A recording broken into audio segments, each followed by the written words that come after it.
kekotoran, kejijikan, atau juga ketidakmurnian.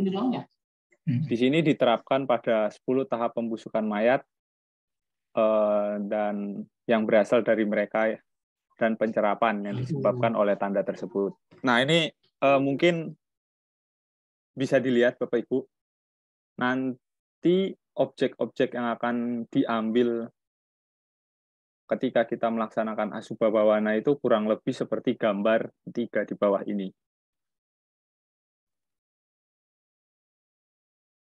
Selanjutnya, dulu Sang Buddha juga pernah berkata kepada Rahula, untuk kembangkanlah meditasi ketidakmurnian ini, karena ketika engkau melatihnya, maka engkau akan melenyapkan nafsu.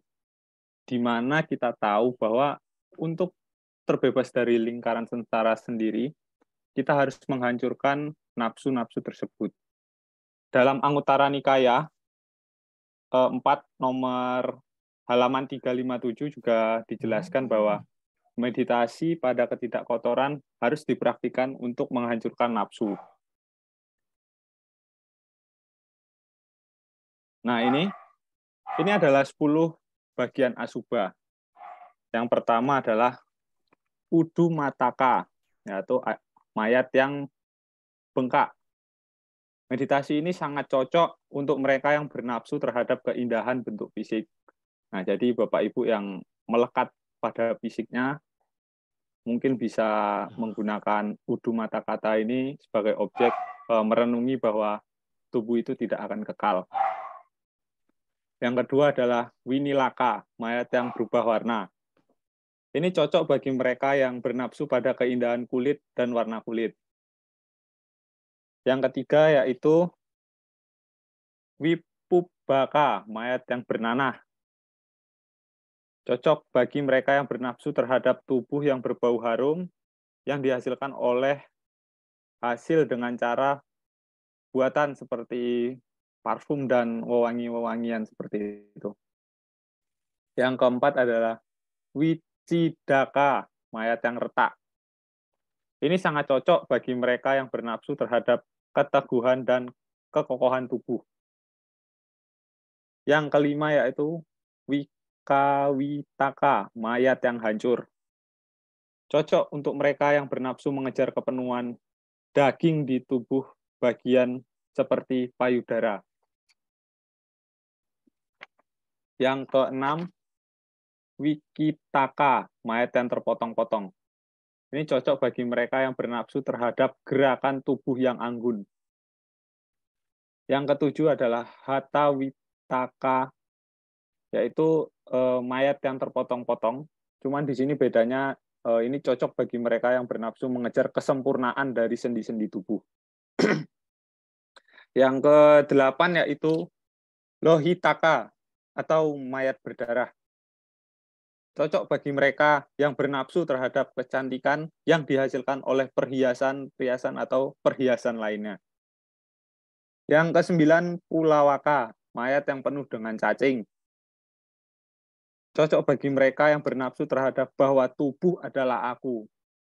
Terlalu melekat beranggapan bahwa tubuh itu adalah aku dan tubuh itu tidak akan pernah berubah. Ini mungkin cocok bagi mereka.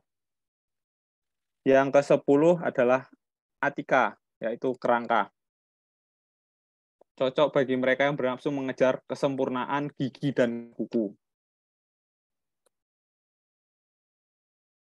Selanjutnya adalah menarik kesimpulan terhadap tubuh ini. Badanku ini juga mempunyai sifat-sifat itu sebagai kodratnya. Tidak dapat dihindari. Disinilah hendaknya orang memegang dengan teguh di dalam pikirannya objek yang berharga yang telah timbul, seperti gambar pikiran mengenai mayat yang bengkak dan lain-lain. Jadi untuk teman-teman dan semuanya di sini, jika kita terlalu melekat pada tubuh ini, Asubha Bawana lah salah satu metode yang cocok untuk melatih bahwa tubuh kita itu tidak akan kekal, pasti akan mengalami kelapukan atau penuaan. Nah, ini adalah latihan meditasinya. Yang pertama, udu mata kata. atau mayat yang bengkak. Jadi di sini siang dan malam hari para mediator harus menjaga dengan menerapkan pikiran mereka padanya dengan pikiran mayat yang bengkak, mereka kemudian harus mengulangi dengan tekad. Jadi untuk Bapak Ibu yang ingin menggunakan objek ini dapat membayangkan mayat yang bengkak atau melihat gambar seperti gambar awal tadi bahwa objek itu membantulah pokoknya ketika pembengkakan dalam tubuh ketika meninggal. Yang kedua adalah winilaka, mayat yang berubah warna. Setelah kematian, berbagai perubahan secara bertahap terjadi pada tubuh.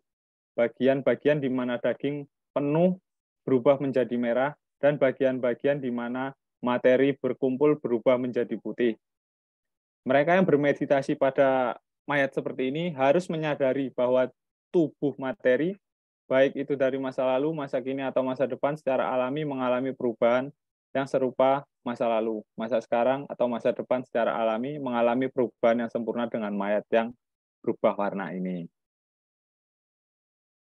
Yang ketiga yaitu wipubaka, mayat yang bernanah. Ini adalah mayat yang mengeluarkan materi dari bagian yang terkoyak, yang bernanah, atau mayat yang menjijikkan karena keadaan bernanahnya yang sangat menjijikkan. Meditasi pada kebusukan mayat bernanah ini harus dipraktekkan dengan memikirkannya dan mengulangi kata-kata wipubaka patikulang, yang berarti sesuatu yang bernanah dan busuk. Jadi praktek ini sendiri saya pernah lihat di YouTube bahwa ini tuh dilakukan di kuburan, Bapak Ibu. Jadi ada salah satu di desa mana saya lupa. Jadi nanti itu mayatnya itu dikelilingi sama mereka yang ingin meditasi dan mereka fokus melihat mayat tersebut. Jadi ya untuk kita yang kurang kuat mungkin kita bisa mual atau sedikit mengalami gangguan lah gitu dalam meditasi. Yang keempat adalah wicidaka, mayat yang terbelah. Mayat yang terbelah dua di tengah-tengahnya atau yang terpotong di tengah-tengahnya disebut mayat bercelah. Penampilannya menjijikkan karena bagian dalamnya berlubang. Ketika menemukan mayat seperti itu, berbagai bagian ditemukan berserakan di sana-sini. Mediator harus menyuruh.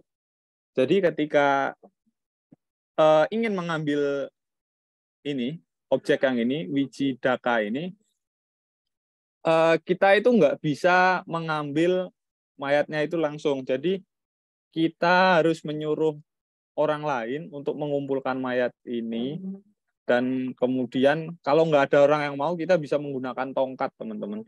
Tongkat, jadi kita nggak boleh bersentuhan langsung dengan mayat ini.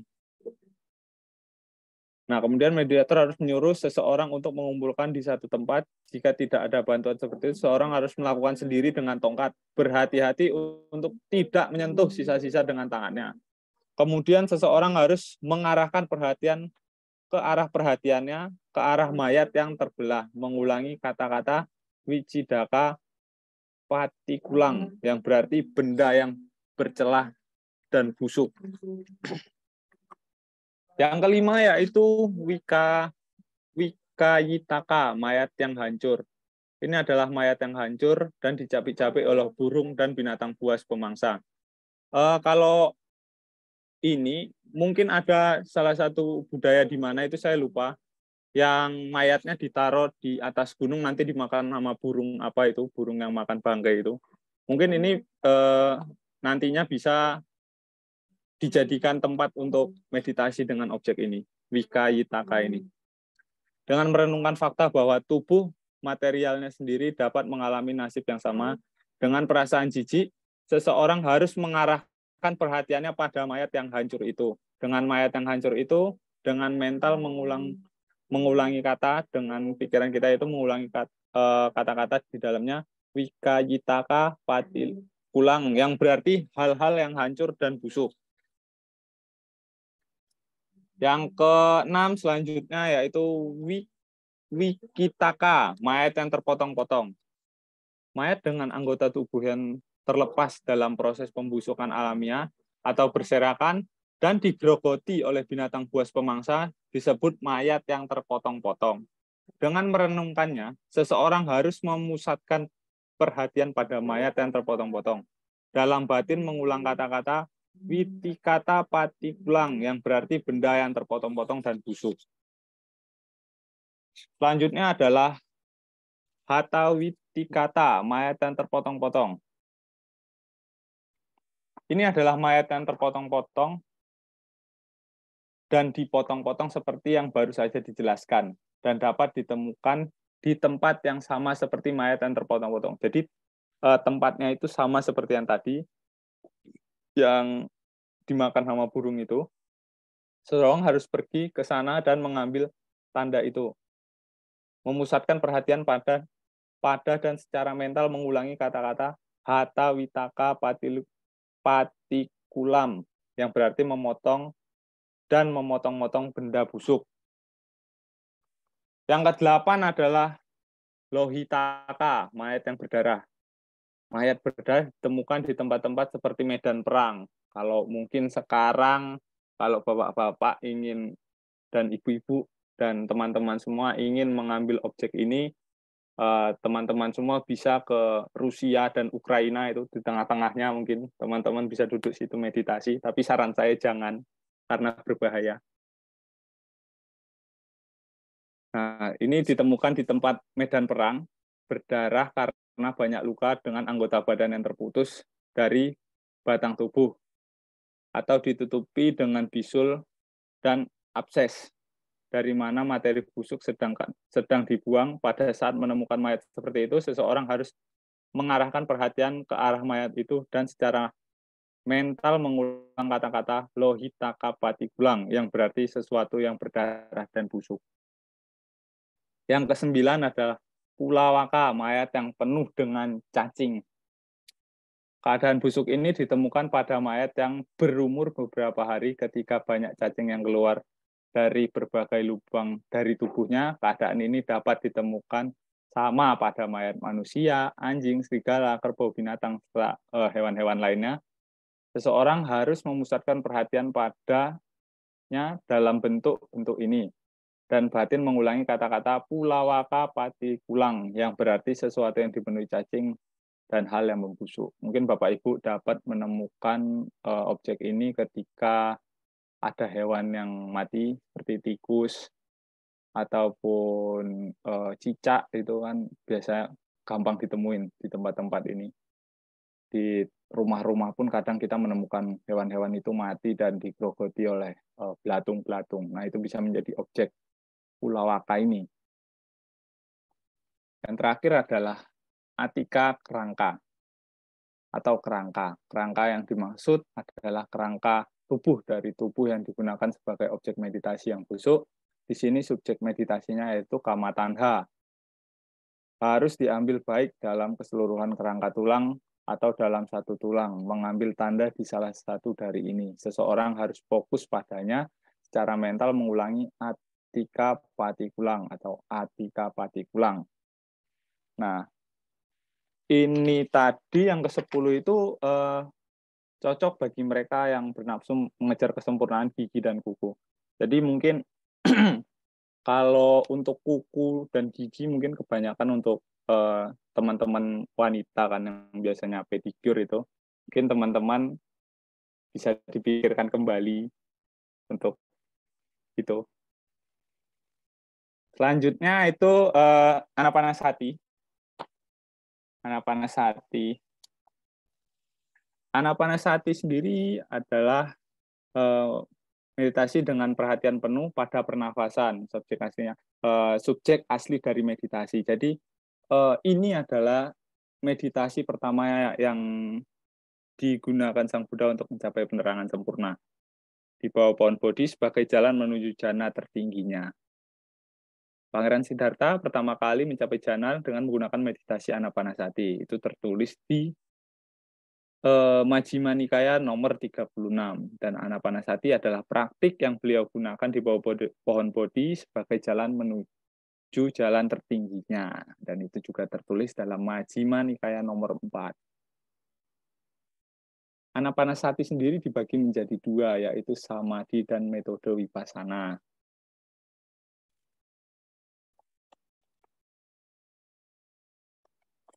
Selanjutnya yaitu anapanasati termasuk dalam sistem meditasi samadhi sebagai subjek dari meditasi atau kamatanha yang dapat digunakan dalam dua cara. Yaitu yang pertama dipraktekkan dalam kombinasi dengan latihan lain sebagai suatu keharusan sarana untuk memperoleh ketenangan jiwa dan raga.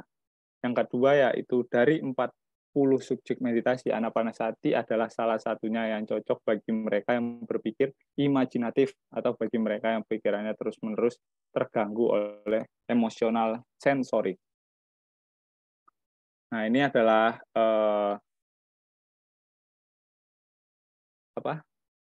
11 pembagian dari anapanasati dalam Patisambhidamaga, yaitu ada 8 jenis pengetahuan untuk mengatasi kesulitan, 8 dari apa yang menguntungkan, 18 dari kotoran, 13 pemurnian, 32 perhatian penuh, 24 konsentrasi, 72 wawasan, 8 detasem, yang ke-9 itu 8 harmonisasi, yang ke-10 itu ada 8 ketenangan, dan yang terakhir adalah 11 kebahagiaan emansipasi.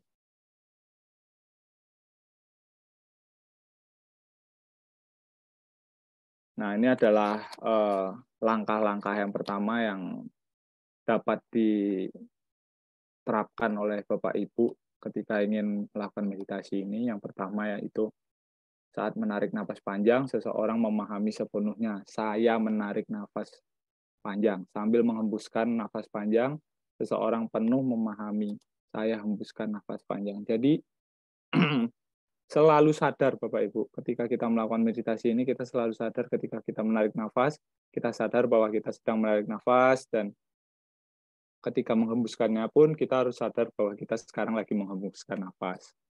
Yang kedua, saat menarik nafas pendek, seseorang sepenuhnya memahami saya sedang menarik nafas pendek. Sambil menghembuskan nafas pendek, seseorang sepenuhnya juga memahami kalau saya menghembuskan nafas pendek. Yang ketiga, yaitu seseorang melatih diri sendiri mengalami semua aspek dari proses pernapasan. Saya akan menarik nafas, mengalami semua aspek proses pernapasan, aku akan menghela nafas. Yang keempat adalah langkah keempatnya, seseorang melatih dirinya sendiri, menenangkan elemen fisik, saya akan menarik nafas, menenangkan elemen fisik, saya akan menghembuskan nafas. Yang kedua yaitu adalah seseorang melatih diri sendiri, mengalami kegiuran secara menyeluruh, saya akan menarik nafas, benar-benar mengalami kegiuran, saya akan menghembuskan nafas.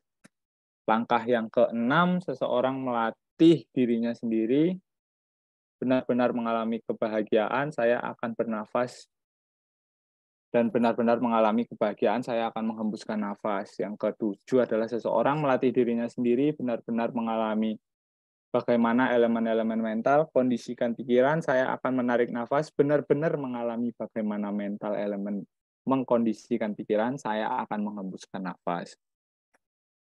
Dan yang ke-8 adalah seseorang melatih dirinya sendiri, menenangkan unsur-unsur mental, saya akan menarik nafas, merenungkan unsur-unsur mental, saya akan menghembuskan nafas.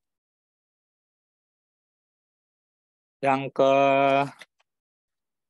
ketiga yaitu seseorang melatih dirinya sendiri benar-benar mengalami keadaan pikiran, saya akan bernafas, benar-benar mengalami keadaan pikiran, saya akan bernafas keluar.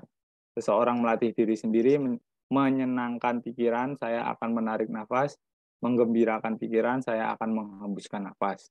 Yang ke-11, seseorang melatih diri sendiri, memusatkan pikiran, saya akan menarik nafas, mengkonsentrasikan pikiran, saya akan menghembuskan nafas. Serta yang ke-12, seseorang melatih dirinya sendiri, membebaskan pikiran dari kemelekatan, saya akan bernafas, membebaskan pikiran dari kemelekatan, saya akan menghembuskan nafas. Yang langkah ke-13 yaitu seseorang melatih diri sendiri terus-menerus merenungkan ketidakkekalan semua hal-hal yang terkondisi, saya akan menarik nafas, terus merenungkan ketidakkekalan dari semua hal yang berkondisi, aku akan menghembuskan nafas. Seseorang melatih diri sendiri terus-menerus merenungkan menjadi lelah dan tidak bernafsu terhadap hal-hal yang diinginkan pikiran dan yang dimilikinya menjadi terikat. Saya akan menarik nafas, terus-menerus merenungkan menjadi lelah dan tidak bernafsu terhadap hal-hal yang diinginkan pikiran dan yang diinginkan setelah melekat, saya akan menghembuskan nafas. Seseorang melatih dirinya sendiri terus-menerus merenungkan penghentian, saya akan bernafas, di terus-menerus merenungkan penghentian, saya akan menghembuskan nafas.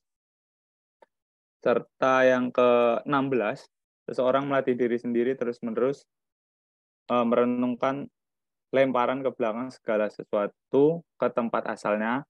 Saya akan menarik nafas, terus-menerus merenungkan melemparkan kembali segala sesuatu ke tempat asalnya, akan menghembuskan nafas. Nah, ini adalah dapat dijelaskan tetrat pertama tadi, yang 4 pertama tadi, ini sangat cocok untuk pemula. Jadi untuk teman-teman yang masih pemula, dapat menggunakan teknik yang pertama tadi untuk melakukan meditasi anapanasati ini. Dan terus retreat pertama untuk awal mencapai pengetahuan penuh memperoleh sati, 3 treatment lainnya terdiri dari pengembangan lebih lanjut dalam metode meditasi vipassana. Keempat, treatment ini mencakup 1 tubuh, 2 perasaan, 3 keadaan pikiran, dan 4 isi pikiran atau objek batin. Selanjutnya, nah ini adalah 9 cara menarik dan menghembuskan nafas panjang menurut Patisambhidhamaka 1 halaman 177. Yang pertama adalah menarik nafas panjang, yang kedua menghembuskan nafas panjang, yang ketiga menghirup dan menghembuskan nafas panjang, yang masing-masing harus menepati waktu tertentu. Pernapasan mereka secara bertahap menjadi tenang dan tenang keinginan untuk melanjutkan muncul. Yang keempat yaitu dengan keinginan ini mereka menarik nafas panjang. Yang kelima dengan keinginan ini mereka menghembuskan nafas panjang. Yang keenam dengan keinginan ini mereka menarik dan menghembuskan nafas panjang tetapi lebih tenang daripada sebelumnya. Setelah itu mereka menjadi gembira. Yang ketujuh dengan pikiran penuh kegembiraan mereka menarik nafas panjang. Yang kedelapan dengan pemikiran penuh kegembiraan mereka menghembuskan nafas panjang. Yang kesembilan yaitu dengan penuh kegembiraan mereka menarik nafas dan menghembuskan nafas panjang, yaitu benar-benar tenang dan damai. Di sini pikiran dialihkan dari gagasan tentang nafas panjang dan mapan dalam keseimbangan atau UPK. Nah, ini adalah ada beberapa metode eksternal anapanasati kamatana yang telah diadopsi sebagai sarana khusus untuk pendahuluan memusatkan pikiran pada objek meditasi ini. Ini dituliskan dalam Visuddhimagga. Dalam Visuddhimagga 8, mereka menjelaskan dalam urutan sebagai berikut. Yang itu menghitung napas, berarti napas masuk itu dihitung berapa. Yang kedua mengikuti proses pernapasan dengan perhatian penuh. Yang ketiga mencatat titik kontak nafas. Yang keempat adalah menerapkan pikiran pada tanda. Yang kelima merenungkan tanda-tanda karakteristiknya. Yang keenam transisi pikiran dari kesadaran yang lebih rendah ke lebih yang tinggi. Yang ketujuh adalah pemurnian atau mengalami buah. Yang kedelapan merenungkan pencapaian. Nah, mungkin itu saja teman-teman yang dapat saya presentasikan. Kurang lebihnya saya mohon maaf. Jika ada yang salah pun saya mohon maaf. Karena sama-sama masih belajar. Terima kasih. Selamat malam. Namo Buddhaya.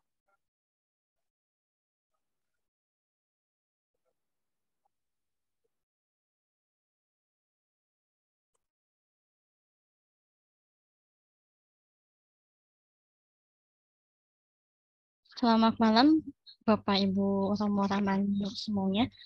Untuk layarnya apakah sudah muncul? Udah, Ibu. Oke.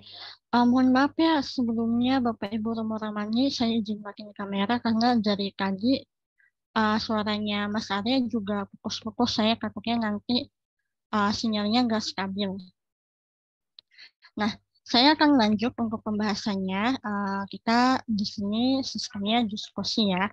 Jadi kalau misalnya nanti ada yang keliru atau yang kurang tepat, mari kita perbaiki sama-sama.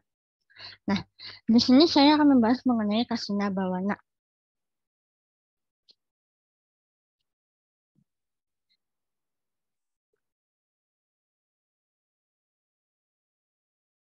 Oke, di mana Kasina Bawana ini merupakan salah satu objek meditasi juga ya, gitu. Nah, di mana Kasina Bawana ini merupakan 10 kasina, 10 kasina termasuk dari 40 pokok kamakana yang terdiri dari 10 simbol atau 10 objek ya. Nah, apabila mereka ini digunakan sebagai simbol meditasi, maka yang dimaksud objeknya itu adalah air, api, udara, dan ini sebenarnya ada tanah ya. Lalu biru, kuning, merah, putih, ruangan, cahaya, dan kesadaran.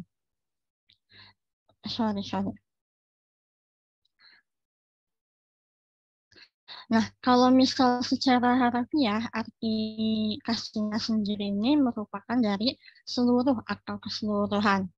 Dan dalam lapangan meditasi atau praktik meditasi digunakan sebagai satu kata sifat atau kata benda gitu.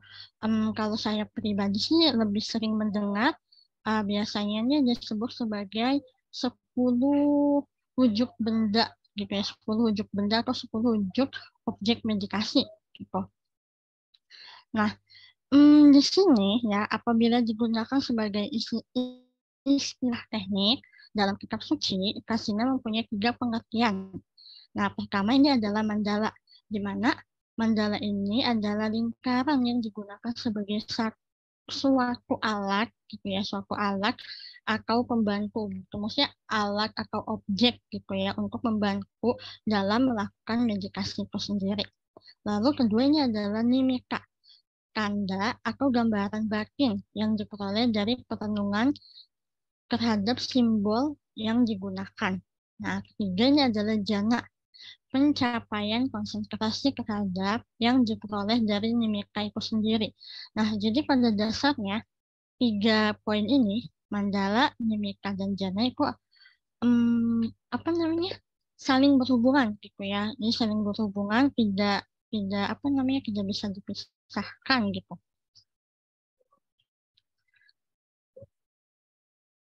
Nah, dari yang sudah saya baca-baca gitu ya, dari materi kemarin gitu, kasina pertama itu diistilahkan dengan kasina, buka kasina 4, karena mereka berhubungan dengan 4 unsur.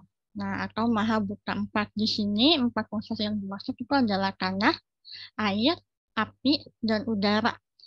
10 dari 4. Berarti masih ada 6 lagi.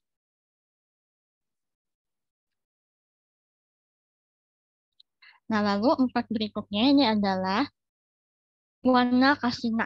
Nah, warna kasina ini berhubungan dengan 4 warna, yaitu ada warna biru, kuning, merah, dan putih. Lalu yang kedua ini berhubungan dengan cahaya dan ruangan. Nah, dari 10 kasina ini, seperti yang tadi kita sudah lihat bersama-sama ya di atas ini, gitu. Nah, ini dijelaskan di dalam Visuddhimagga menjadi 3 kelompok. Nah, ini kelompok yang dimaksud ya.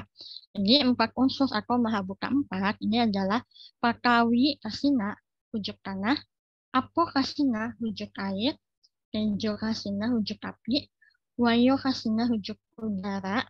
Lalu kelompok kedua ini adalah 4 warna atau warna kasina, di mana nila kasina itu adalah wujud warna biru, pita kasina wujud warna kuning, lohita kasina wujud warna merah, odaka kasina wujud warna putih.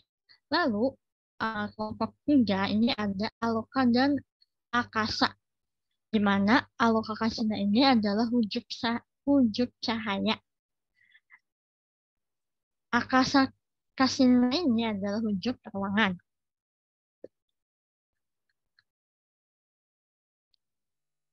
Oke, ini 4 unsur yang tadi ya. Jadi gimana sih penjelasannya gitu.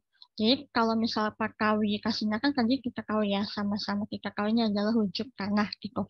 Jadi meditasi yang memiliki fokus terhadap Pakawi itu sendiri dengan melepaskan semua pertimbangan terhadap warna dan materi yang digunakan untuk membuat lingkaran itu. Ia harus berjuang untuk memperhatikan dalam pikirannya konsep dari tanah itu sendiri, gitu ya, yang hanya merupakan kasina, yang sebenarnya hanyalah simbol, gitu. Nah, jadi di sini nih kalau misal tanah kita tahu ya sama-sama tanah itu kadang ada warna coklat, terus kayak oranye-oranye gitu, gitu kan. Nah, jadi warnanya ini ibaratnya kita mesti jangan dibuang gitu ya warnanya. Kita tidak fokus terhadap warnanya gitu, tapi kita fokus terhadap konsep dari tanahnya itu sendiri. Nah, kalau misal kita melakukan meditasi dengan objek tanah ini gitu ya, kita akan memiliki keuntungan. Nah, di antaranya itu adalah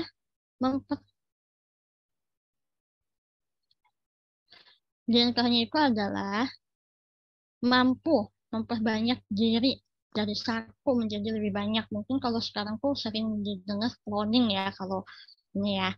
Lalu mampu menciptakan kepadatan dari tanah di dalam udara ataupun air. Mampu berjalan, duduk berdiri, atau berbaring di atas udara ataupun air. Mampu menguasai objek-objek materi, baik secara terbatas maupun tidak terbatas. Nah, lalu kalau misalkan wujud air nih, mereka yang ingin bermeditasi terhadap wujud air ini ya harus memperoleh limita dari dalam air itu sendiri, baik yang disiapkan maupun yang tidak disiapkan. Nah, bagi kita yang tidak berpengalaman atau baru gitu ya, pemula yang mau bermeditasi menggunakan wujud air ini gitu ya, biasanya aku harus mempersiapkan kasinanya itu sendiri dengan menghindarkan kesalahan dari kasina lainnya seperti 4 warna, lalu memiliki beberapa keuntungan. Nih, jadi kayak misal kita bermeditasi dengan air ini, fokus air ini, itu memiliki keuntungan juga sama seperti meditasi dengan objek tanah. Gitu. Mampu menyelam ke dalam tanah seakan tanah itu seperti air. Mampu menciptakan hujan air, mampu mengguncangkan tanah dan karang, bertempat tinggal di dalam tanah dan karang yang terpisah, menyebabkan air memancar dari setiap bagian tubuh seperti yang ia kehendaki.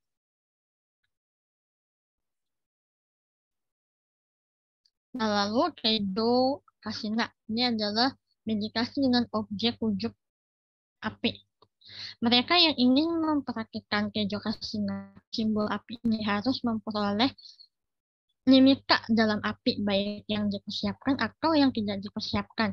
Bagi yang sebelumnya mengalami nimika atau muncul ketika ia memandang nyala sebuah lampu atau kompor untuk memasak atau sebuah hutan yang terbakar.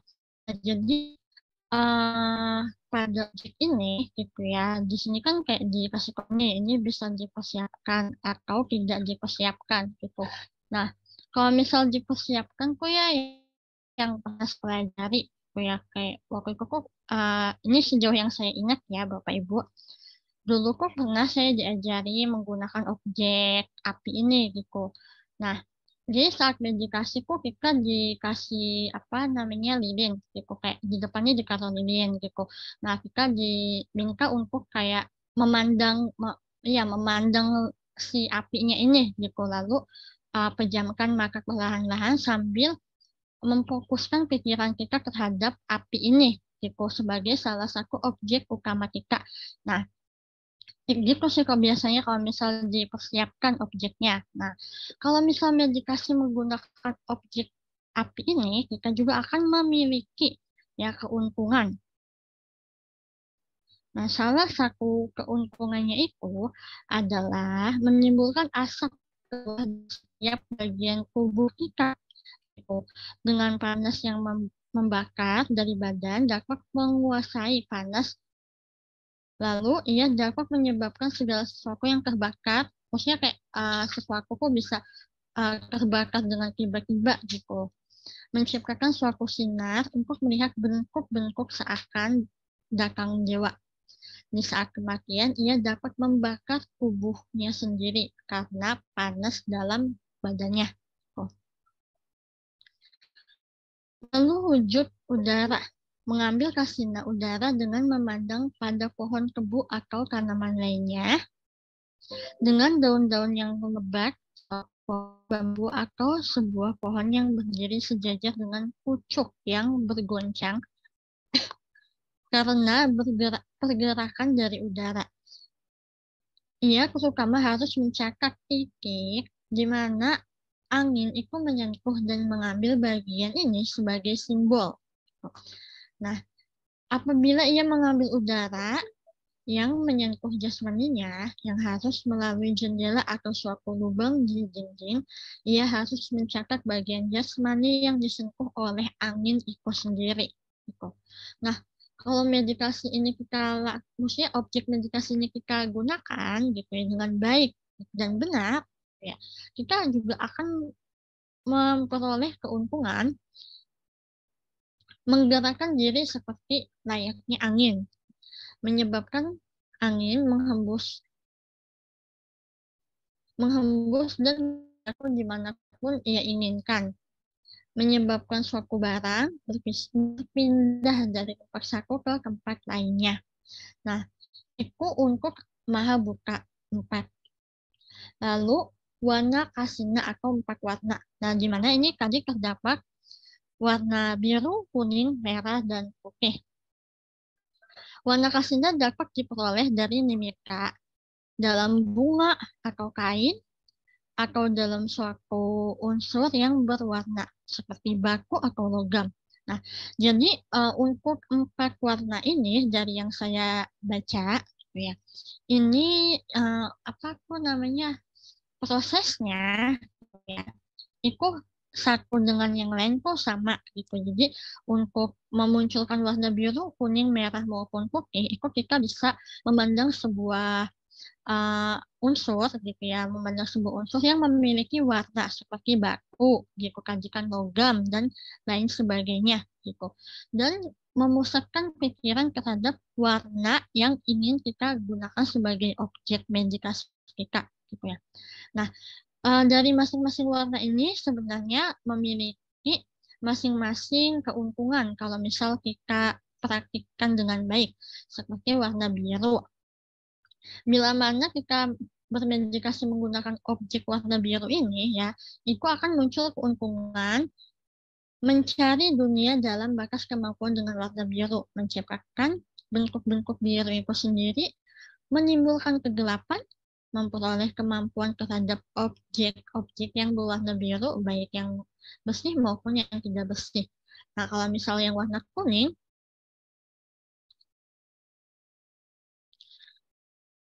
memancarkan warna kuning dari jasmani dan memancarkan ke seluruh dunia, menciptakan bentuk kuning itu sendiri, mengubah satu barang apapun menjadi emas.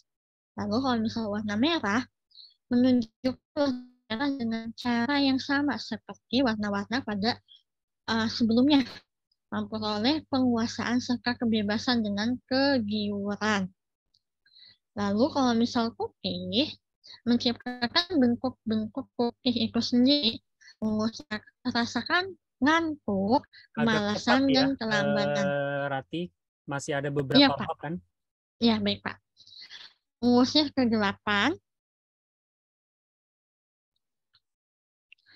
lalu aloka dan akasa, di mana aloka akasanya ini adalah wujud cahaya, pikiran yang dibangkitkan dengan mengandalkan gambaran cahaya ini disebut sebagai kasina cahaya. Latihan dan kediaman pikiran yang tidak terganggu ini disebut praktik. Mengarahkan pikiran ke dalam gambaran cahaya adalah karakteristik utamanya.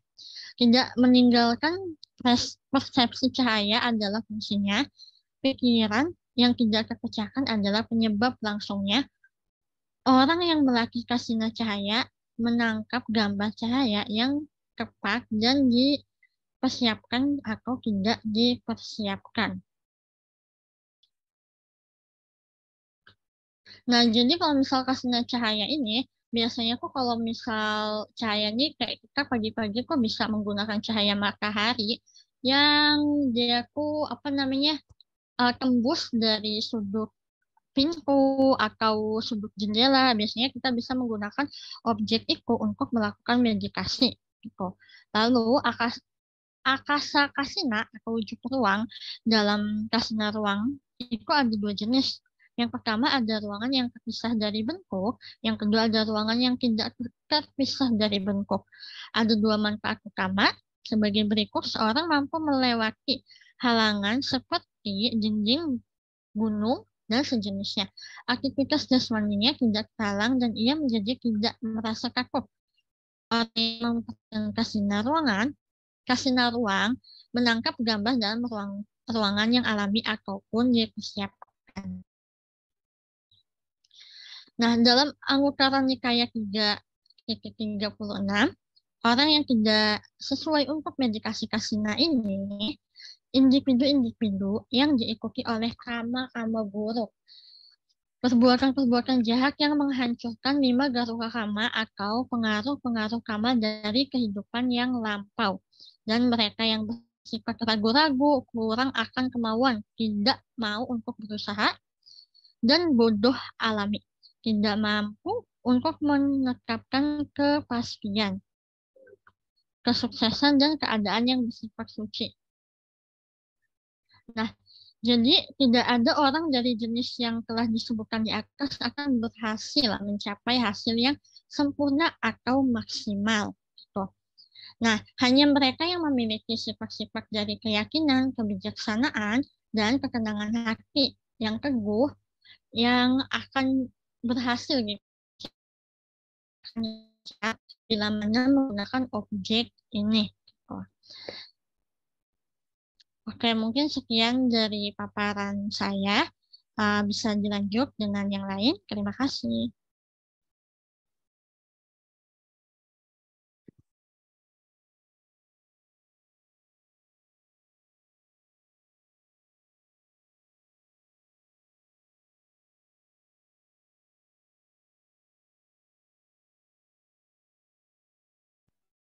Silahkan Mas Didik. Baik, maaf saya Pak mematikan kamera karena jaringan ini kurang kuat Pak. Baik, saya melanjutkan, yaitu yang selanjutnya adalah Anisati Bawana. Anisati Bawana adalah meditasi dengan menerapkan 6 perenungan. Next.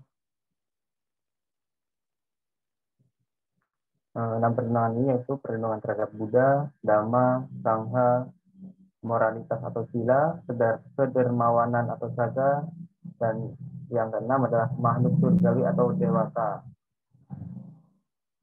Dalam 6 perenungan ini yang dijadikan sebagai subjek meditasi memiliki 3 alasan, yaitu yang pertama sebagai sarana yang digunakan untuk menyenangkan pikiran untuk mendorong pandangan terang dalam perjalanan kemajuan yang lebih tinggi.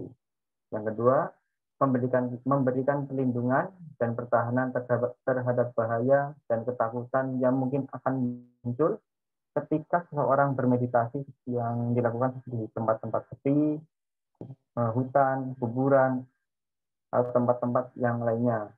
Dan terdapat 3 perenungan yang jadi rekomendasi, yaitu perenungan terhadap Buddha, Dhamma, dan Sangha yang dapat digunakan untuk perlindungan terhadap ketakutan yang ketika melaksanakan meditasi. Yang alasan ketiga yaitu seperti yang terdapat di dalam Wikidimaga, mereka adalah subjek meditasi yang cocok bagi mereka yang kuat dalam keyakinan dan akan mendorong atau menumbuhkan keyakinan bagi mereka yang belum memiliki keyakinan.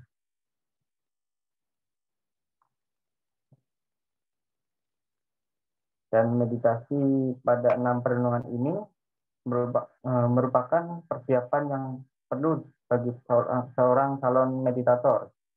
Karena dalam meditasi ini kualitas Buddha, Dhamma, dan Sangha yang merupakan objek utama dalam meningkatkan keyakinan atau sadar yang menjadi semakin nyata. Next. Perenungan terhadap Buddha atau sering kita temui yaitu dalam buku Parita Biru, yaitu Buddha Nisati, yaitu yang berbunyi Sutipiso Bhagawa Arahang Sama Sang Buddho Ijat Sarana Sampano Sugato Lokawidu Anutaro Purisadhamma Sarati Sata Dewa Manusanang Buddho Bhagawati. Next.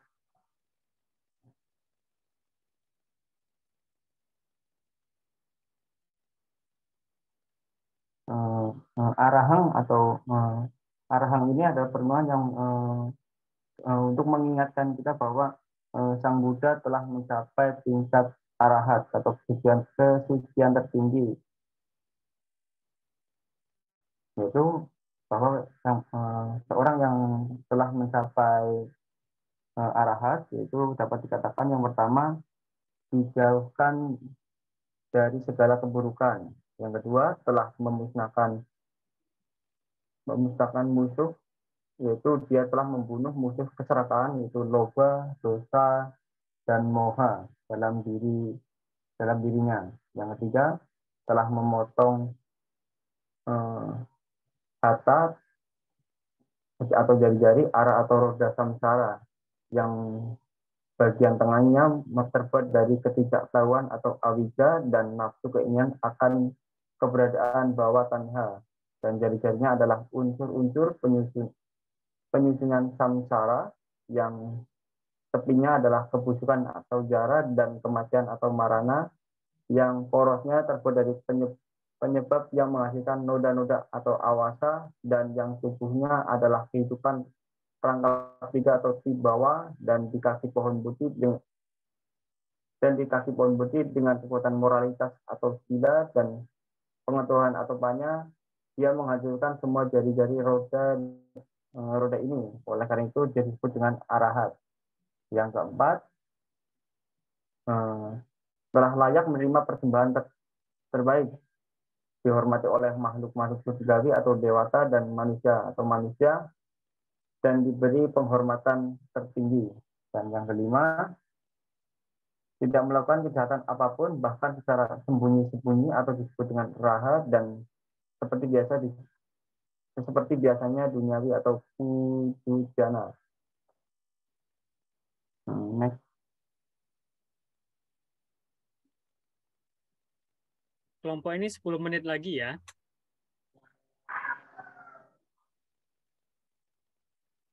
Next, please.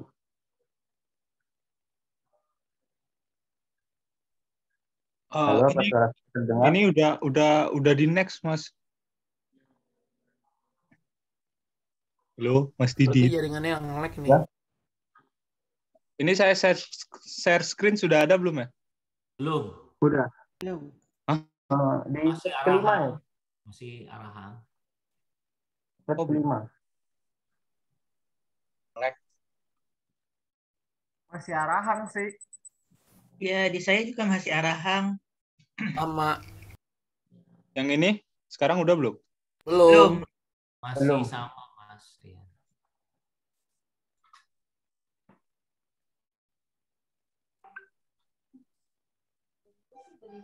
Masih sama. Belum berubah. Di escape dulu deh. Coba Bapak tekan escape. Itu biar dia end dulu presentasinya. Ini kayaknya ke resume nih. ke Filenya ditutup dulu, baru buka lagi ya. iya, Iya. iya, betul. Biasanya kalau itu di skip terus Iya. dijalanin lagi.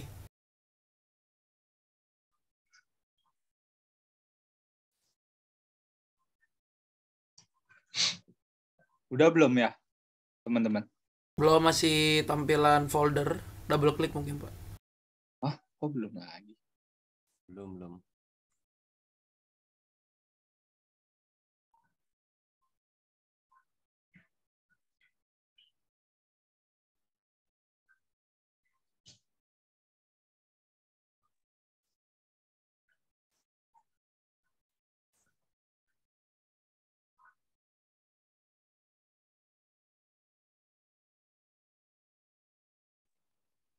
Udah oke ya. Oke, sudah. Udah tampil. Ya baik, saya lanjutkan, yaitu yang selanjutnya adalah sama Sang Buddha, yaitu ini di sini diartikan sebagai ia yang telah terberkahi, yang telah tercerahkan atau telah sempurna karena dirinya sendiri tanpa bantuan dan penuhnya menyadari semua yang harus direalisasikan. Itu dengan memperoleh pengetahuan tentang segala sesuatu mengenai hal-hal yang dapat diketahui atau abineya sebagai hal-hal yang dapat diketahui, hal-hal yang dapat dipahami atau disebut pariyenya sebagai hal yang dapat dipahami, hal-hal yang harus ditinggalkan atau pahataba sebagai hal-hal yang harus ditinggalkan, hal-hal yang harus direalisasikan atau sacikataba, dan hal-hal yang harus dikembangkan atau bawetaba. Next.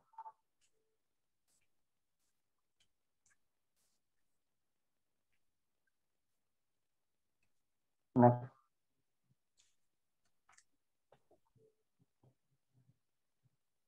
Belum berubah. Mungkin kalau misalnya mau dan jika berkenan untuk memperlancar, mungkin bisa di-share di grup, nanti saya mungkin bisa bantuin. Siap. Baik, Bante, saya share dulu, Bante. Ya, share di grup aja.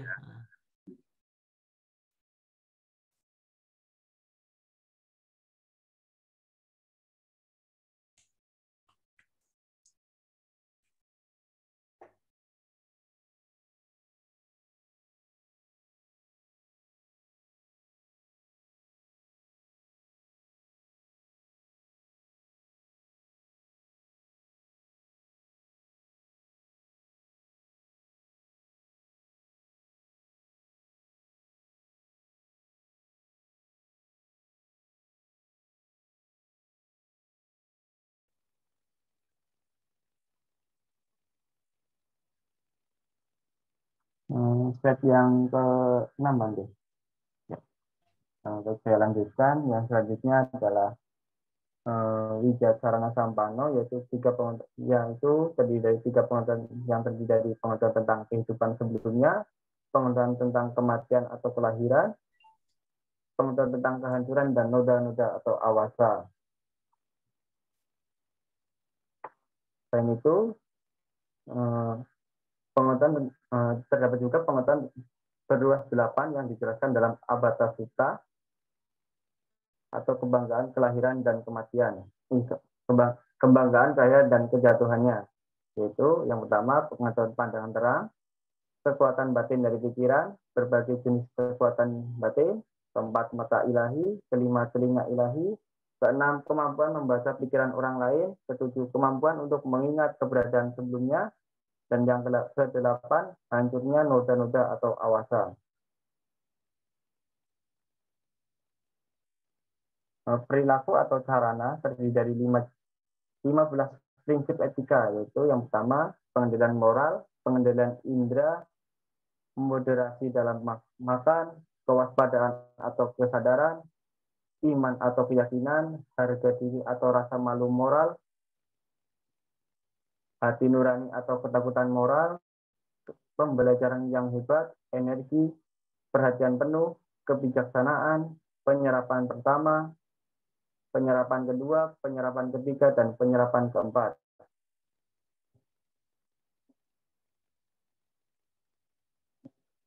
Yang selanjutnya adalah Sugato atau diartikan sebagai selamat, yaitu dengan mengikuti jalan tengah, memenuhi prinsip-prinsip kesempurnaan atau paramita, melayani kepentingan semua makhluk, dan berjuang untuk keuntungan mereka sampai tanpa menggunakan jalan ekstrim. Dari pandangan kekekalan atau nihilistik yang sama-sama terbebas dari pengabdian pada kesenangan indera dan penyiksaan diri. Ia disebut telah mencapai kebahagiaan tertinggi.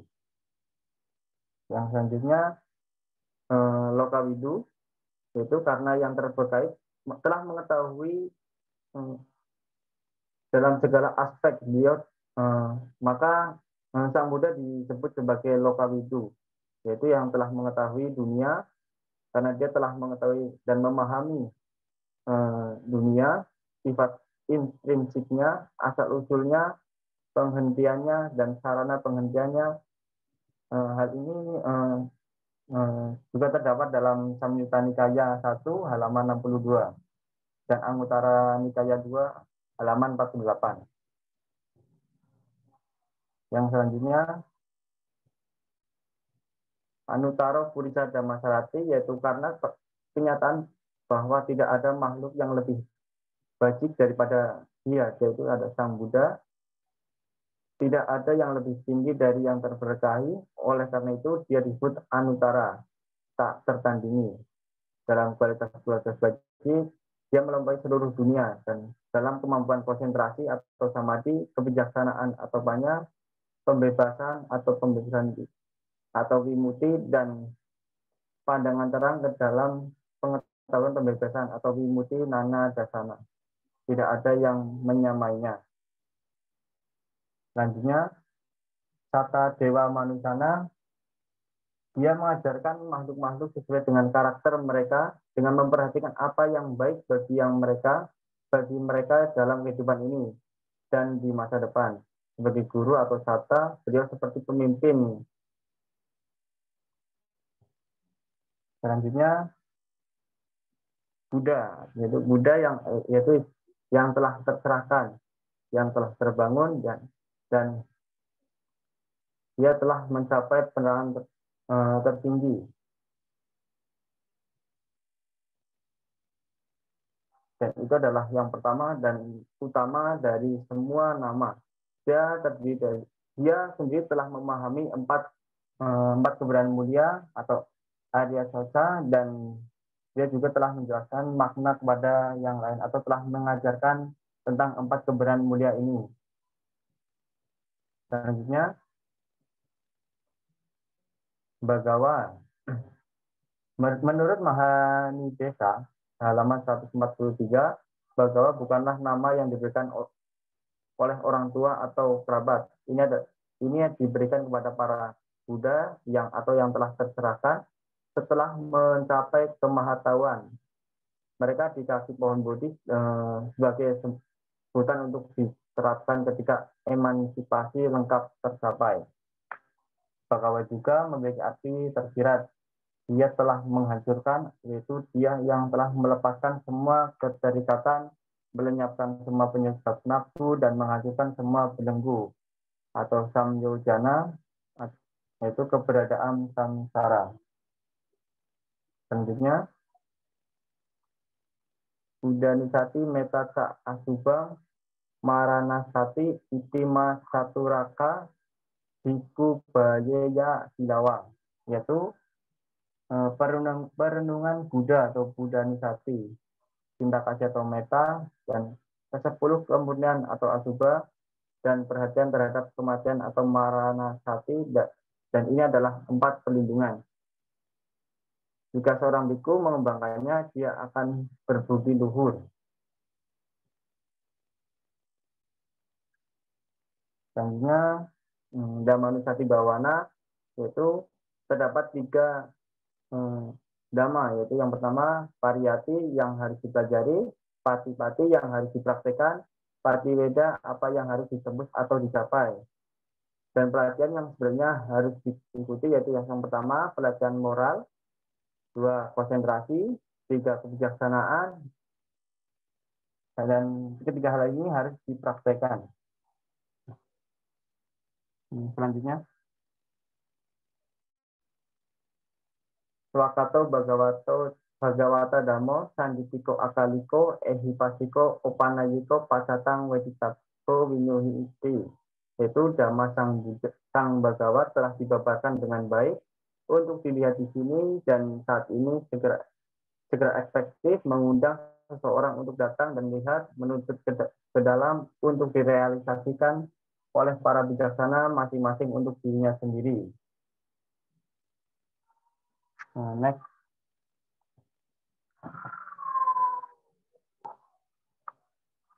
Ya, waktunya lewat 3 menit. Masih ada berapa ini bab? Masih 6, Pak. Masih 6, Pak. Oke, Lalu masih ada Pak Arya, Pak, yang belum presentasi.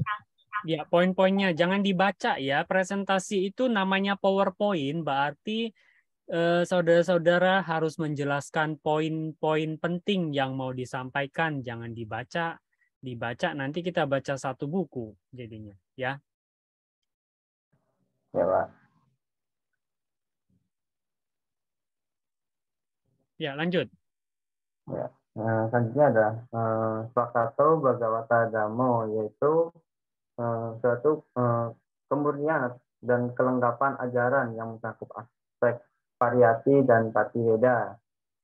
Nggak usah dijelaskan ininya. Jadi kan begini, teman-teman, ini kan termasuk dari 40 macam subjek meditasi. Saya potong ya supaya agak lebih clear. Kalau kalian mendeskripsikan kembali apa yang ada di buku, tidak menunjukkan ya, namanya presentasi itu don't tell but show. Jangan katakan tetapi tunjukkan. Apa yang penting, poin yang penting yang mau disampaikan di situ. Dari itu kan ini judul utamanya itu adalah sebenarnya objek untuk berkonsentrasi, ya kan gitu ya. Di part 2, the 40 subject of concentration. Jadi apa sih yang poin-poin penting yang mau disampaikan dari 40 macam objek konsentrasi, subjek konsentrasi ini? Ya secara harafiah boleh dikasih tahu gitu ya. Lalu apa sebenarnya yang dilakukan? Ya seperti tadi saya sebenarnya malah lebih cenderung kalau 40 ini menjelaskannya itu how to-nya. Bagaimana cara melakukan konsentrasi ini gitu. Tidak usah dijelaskan. Dhammanusati kita sering baca artinya ketika kita baca Dhammanusati, Buddhanusati gitu ya. Tetapi tunjukkan bagaimana gitu. Nah, itu yang pentingnya, how to-nya kalau yang di subjek ini penting untuk kita mengerti bagaimana itu sebenarnya dilakukan oleh meditator ya. Tadi saudara Arya keliru, bukan mediator. Mediator itu kalau cenayang itu mediator, makhluk lain untuk ngomong-ngomong sama kita itu mediator gitu ya. Oke, ada apa lagi? Lanjut. Terus. Iya, terus saya seperti yang ditunjukkan Arya tadi itu ya, yang lebih ini. Kalau perlu sebenarnya cari videonya, benar nggak sih? Gimana itu cara orang melakukan meditasi itu lebih menarik ya. Terus. Ya, diakhiri dulu yang ini. Next, berikutnya. Siapa lagi? Iya, saya izin share screen. Nanti kita pasti baca buku ini setelah diterjemahkan semua ya. Jadi jangan dibaca lagi ketika dipresentasikan ini, maksudnya tunjukkan, show, don't tell, but show. Wah, bikinnya sebentar nge-lag. Kalau dibaca ya sama aja kayak denger radio gitu, podcastnya teman-teman. Sampaikan inti poin-poinnya. Namanya PowerPoint itu sampaikan apa yang saudara-saudara pahami terhadap materi ini yang sebenarnya ingin Anda tunjukkan dari ini gitu. Oke, baik Pak.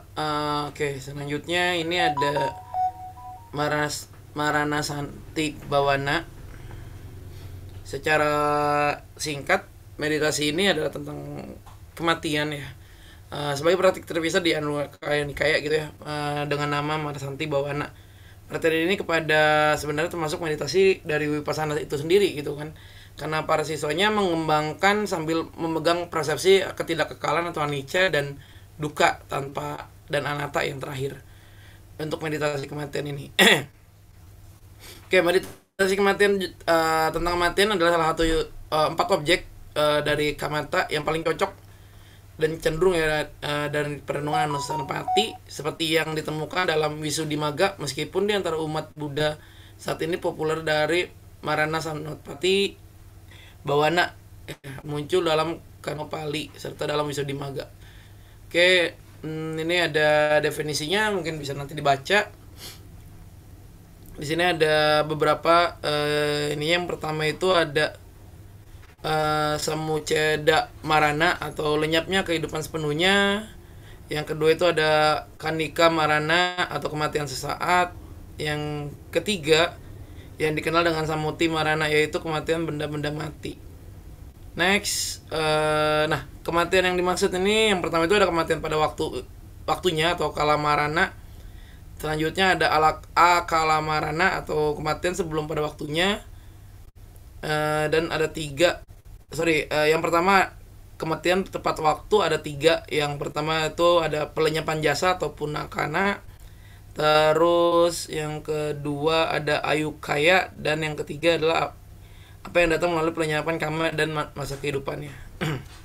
Ini diterangkan di Marasanti Bawana 162. Jadi kematian sebelum waktunya adalah datang ketika kekuatan kama reproduksi atau janaka kama dan masa hidup ayuka kaya masih belum habis. Jadi ibaratnya itu kayak kita punya pelita gitu kan, minyaknya masih penuh, sumbunya masih panjang, tapi apinya ketiup dengan angin gitu ya. Jadi pelitanya masih ada, sumbunya masih panjang, apinya ketiup angin. Jadi badan jasmani kita masih kuat, masih muda misalkan gitu kan, terus kita mati karena tabrakan. Nah itu salah satu dari ini sudah deskripsi. Ya lanjut. Jika ini tidak berhasil, siswa merenungkan kematian dalam 8 cara. Yang pertama itu sama seperti pembunuh dengan senjata yang di tangannya yang mengancam seorang dengan mengatakan saya akan membunuhmu. Maka kematian mendekat dengan mengancam makhluk hidup. Ini yang pertama. Yang kedua itu di Samyutta Nikaya 1 halaman 102. Nah, sama seperti gunung batu yang kokoh besar mencapai ke langit, mungkin menyatu ke semua sisi dan menghancurkan semua di 4 penjuru. Jadi penuaan dan kematian datang berguling makhluk hidup para ini adanya di ini masih di Marasanti Bawana di 163. Next, ketika seorang berperilaku dengan dhamma dengan tubuh ucapan dan pikiran seorang dipuji. Di sini dalam kehidupan sekarang dan setelah kematian seorang bergembira di kehidupan berikutnya.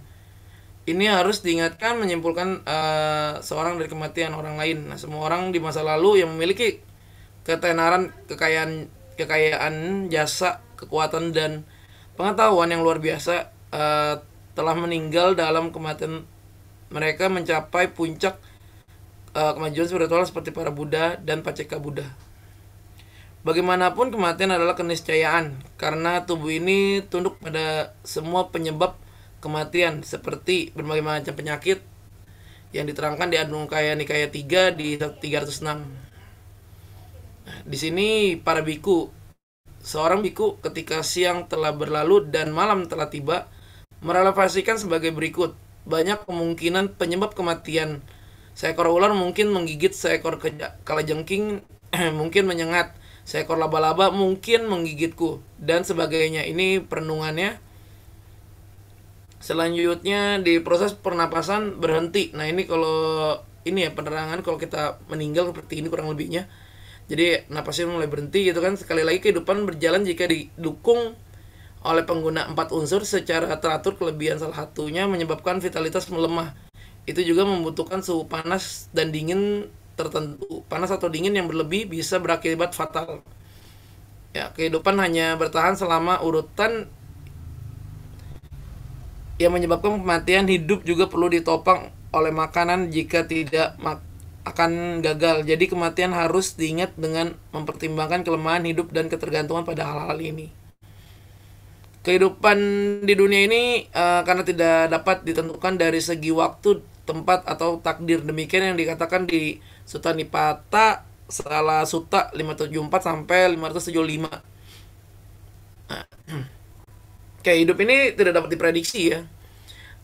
Di dunia ya, hidup ini juga sulit, singkat, dan terkait dengan penderitaan. Nah, suatu makhluk sekali lahir akan mati dan tidak ada jalan keluar dari ini.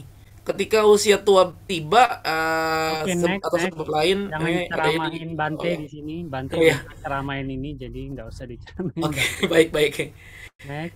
Next. Ini ada lagi di Samyutta Nikaya 1 108. Diterangkan di kehidupan manusia itu singkat ya, berumur panjang atau hanya 100 tahun atau lebih sedikit. Oleh karena itu Sambagawa berkata di Samyutta Nikaya, ini ada para biku, umur manusia ini pendek. Seorang harus pergi kehidupan masa depan. Seorang harus melakukan bermanfaat dan menjalani kehidupan suci untuk seseorang. Nah, ini ada juga di Marsati Bawana di 165.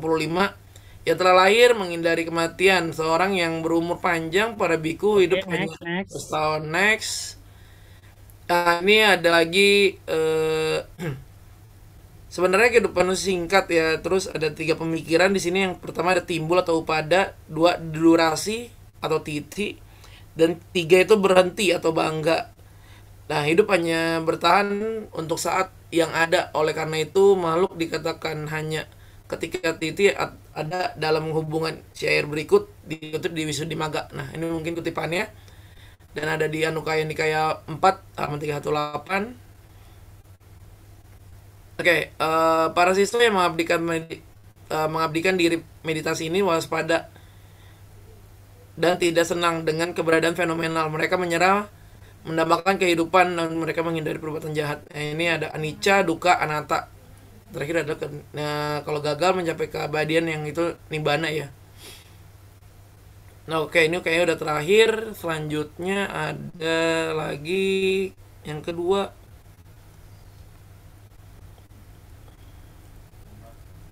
Kayak Gasanti Bawana. Ini masih dalam Visuddhimagga di Anukaya 1 halaman 43. Menurut Visuddhimagga ya mungkin bisa dibaca sendiri lah ya, bentuk-bentuk perhatian tubuh. Nah, ada satu keadaan para biku. Nah, ini ada diterangkan di Anukaya Nikaya 1 45F. Nah, dalam Mahasampati Sutta, khotbah agung tentang landasan perhatian ada di Nikaya nomor 22. Di sini dijelaskan meditasi perhatian pada tubuh diberikan sebagai bagian dari seluruh metode mencapai nibbana. Di sana sebut perenungan tentang kaya nupasana, dan terdiri dari 4 bagian itu jika muncul dalam kaya Gasati Sutta. Perhatian terhadap tubuh. Nah, ini ada di Majjhima Nikaya nomor 119 sebagai subjek meditasi kamata dan 14 bagian yang sama. Kita masuk ke 4 pemilikan diri. 4 pemilikan diri dan perenungan terhadap 4 elemen. Perenungan tentang kemalangan atau tubuh. Sementara dari ini yang berkaitan dengan samadhi dijelaskan bahwa meditasi atau asubha bawana, dua divisi yang tersisa adalah perhatian pada pernapasan dan perenungan terhadap makanan yang menjijikan atau ahare patikula sacanya. Hanya keduanya diberikan sebagai subjek meditasi atau kamanta di sistem meditasi samadhi. Perhatian penuh pada pernapasan diberikan secara terpisah meditasi dengan nama Anapanasati. Ini ada ya, sekali lagi para biku menghadap tubuh dibatasi oleh kulit dan penuh hal-hal najis. Nah, ini ada beberapa bagian seperti rambut, dan sampai yang terakhir adalah di air seni. The next Oke, metode belajar 7 kali lipat. Ini pertama dengan kata, hati, berdasarkan warna, bentuk, arah, dan tempat, dan terakhir adalah batas. Oke. Ini ada konsepnya di Panati ya, melampaui gangguan melampaui konsep, dan apanya samadhi. Ada 3 sutta yang dijelaskan di bawah. Ini ada 3 sutta penjelasnya. Ada pertama Dekamatana di latihan awal. Kemudian melampaui konsep rambut kuku. Nah, ini ada di bab 14. Oke, saya ambil alih ya semuanya ya. Terima kasih untuk kelompok 3. Sekarang mohon perhatiannya baik-baik. Saya menyambung sebenarnya apa yang disampaikan di kelompok 3 ini bab berapa itu? Bab 2 ya? Bab 2, 13. Iya, bab 2, Pak. Bukan, bagian 2, bab 13. Bab itu, bab 13 sampai 18 ya. Kemudian nanti akan disambung minggu depan itu 19 sampai 24. Saya berharap besok ditunjukkan, jangan dibacakan ya. Baik, kenapa saya ngomong seperti ini, teman-teman? Ini saya kasih dulu ya. Jadi don't tell but show yang begini itu kalau kita presentasikan, jadi ini kan di PowerPoint ini kan di sini ada nih, kalau teksnya itu kira-kira saya mau ngomongin ini apa namanya? Ini apa namanya? Poster, Pak. No. Namanya, aduh, apa itu? Iya, poster, gue juga tahu maksudnya apa. Lupa itu apa namanya? Poin, Pak. No. Ini apa namanya istilah? Aduh, jadi lupa. Saya mau pikiran saya melompat-lompat. Jadi ini ya. Nah, jadi kita mau menjelaskan ya, katakanlah poster ini kira-kira poin-poin ini seperti Arya tadi sudah oke. Dia show, bukan tell ya, bukan mengatakan, bukan ceramain saya, tetapi dia show dengan detail. Kira-kira walaupun sebenarnya kurang mengerikan, Arya harusnya menunjukkan kalau misalnya memang dapat sumber yang sangat mengerikan untuk itu kan lebih enak ya. Arya yang pertama ini, Arya Aditana. Ini kelompok 3 ini anak muda semua kan yang presentasikan ya. Jadi saya pikir ya tunjukkan yang seperti ini ya. Jadi don't tell but show. Ini kalau mau tell-nya itu di sini, kira-kira di slide show ini saya mau ngomong apa poinnya gitu ya. Yang saya pahami dari bacaan itu kemudian saya perkaya gitu ya. Walaupun Arya tadi ngomong banyak hal yang saya malah curiga dia nambah-nambah sendiri. Misalnya cicak itu interpretasi dari kamu sendiri ya Arya ya. Halo? Ya Pak, yang mudah ditemuin. Iya, tetapi belum tentu itu benar sesuai dengan itu interpretasi kamu itu, Arya.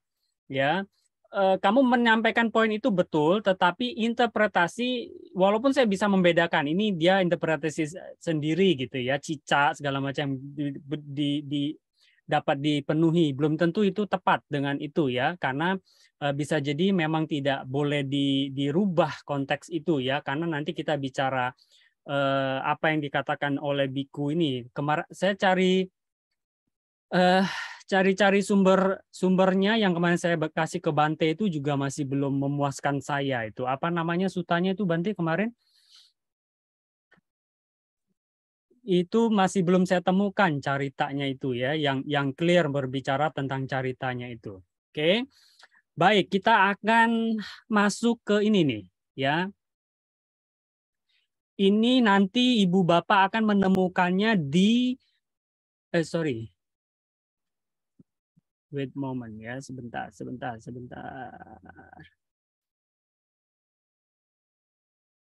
Oke, ini ya. Sudah nampak? Ini kita nyambung ke carita. Oke. Halo? Ya. Kita nyambung ke carita. Bukan Gunaratana Jana, apaan Gunaratana Jana, bukan. Suta apa itu yang kemarin. Baik, kita lupakan dulu itu. Ini, saudara-saudara, ibu bapak, Bante, kita bicara judul ini, sebenarnya dari judul ini sebagai ilmuwan kita bisa langsung tahu ya paradigma apa yang orang ini gunakan, Kemanya Karbono ini gunakan untuk melihat agama menjadi ilmu bukan hanya pengetahuan tetapi ilmu pengetahuan ya. Dia membuat pengembangan instrumen. Pengembangan instrumen ini jelas bagian dari paradigma berpikir positivis. Jadi dia mencoba untuk membuat ini nanti menjadi penelitian. Kalau kita gunakan instrumen ini pada penelitian nanti namanya eksperimen ya, eksperimen kita bisa gunakan instrumennya Kemanya Karbono ini gitu ya.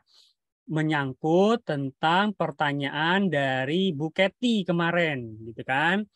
Nah, ini kan kita membawa, Ibu Bapak sudah belajar filsafat ilmu ya.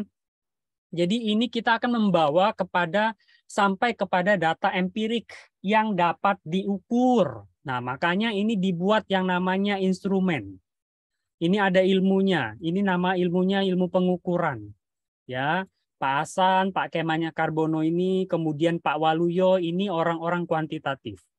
Ya, metode yang mereka perdalami adalah metode kuantitatif. Ya, saya mixed method. Iya, saya tahu secara global ya, kuantitatif, positivis itu saya tahu. Tetapi secara detail untuk ngitungnya, untuk apanya, orang tiga ini ahlinya di Staben Sriwijaya. Oke, ini lagi nyelesain doktornya. Nah.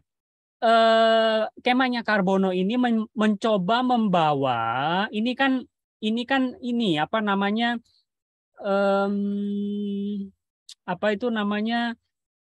doktrin ya kan, walaupun ini dari sumber kedua yaitu sumber primer. Wisudimaga ini kan bukan kitabnya ya kan, tetapi ini adalah komentar tafsir dari siapa?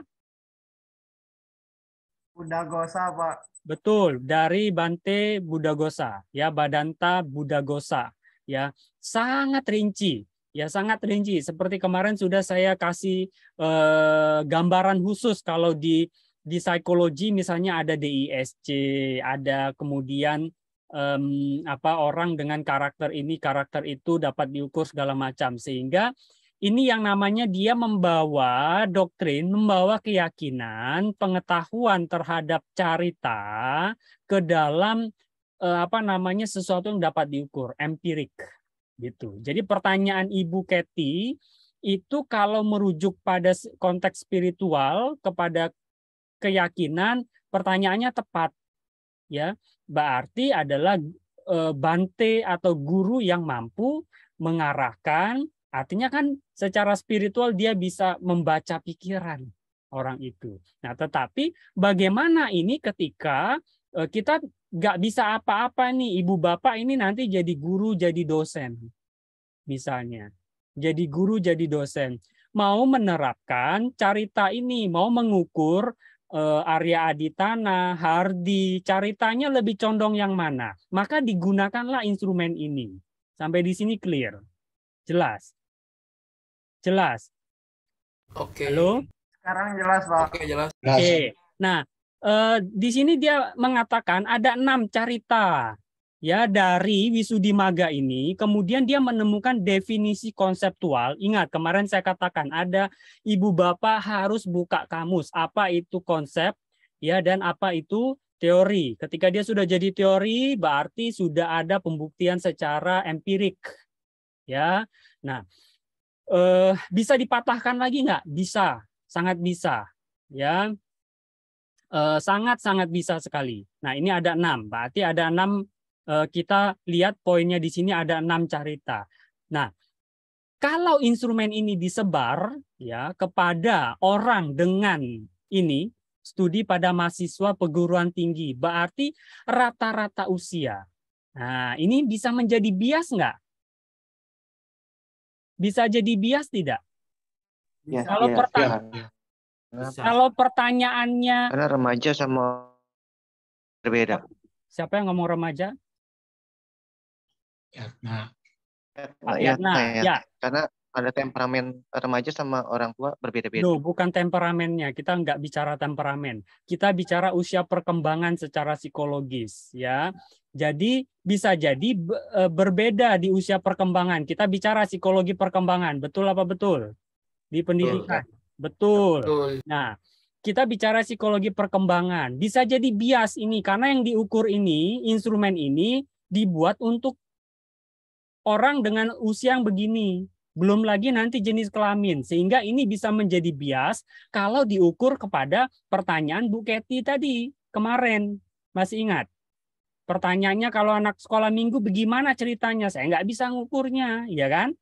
Nah, instrumen ini harus dirubah, dimodifikasi lagi, bukan untuk usia ini. Karena melihat perkembangan. Di sini dia tidak mencantumkan instrumennya itu yang seperti apa. Tetapi dia mencantumkan dimensinya. Ini namanya definisi konseptual operasionalnya.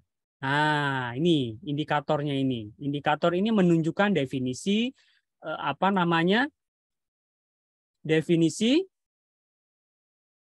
definisi apa? Halo? Dari carita.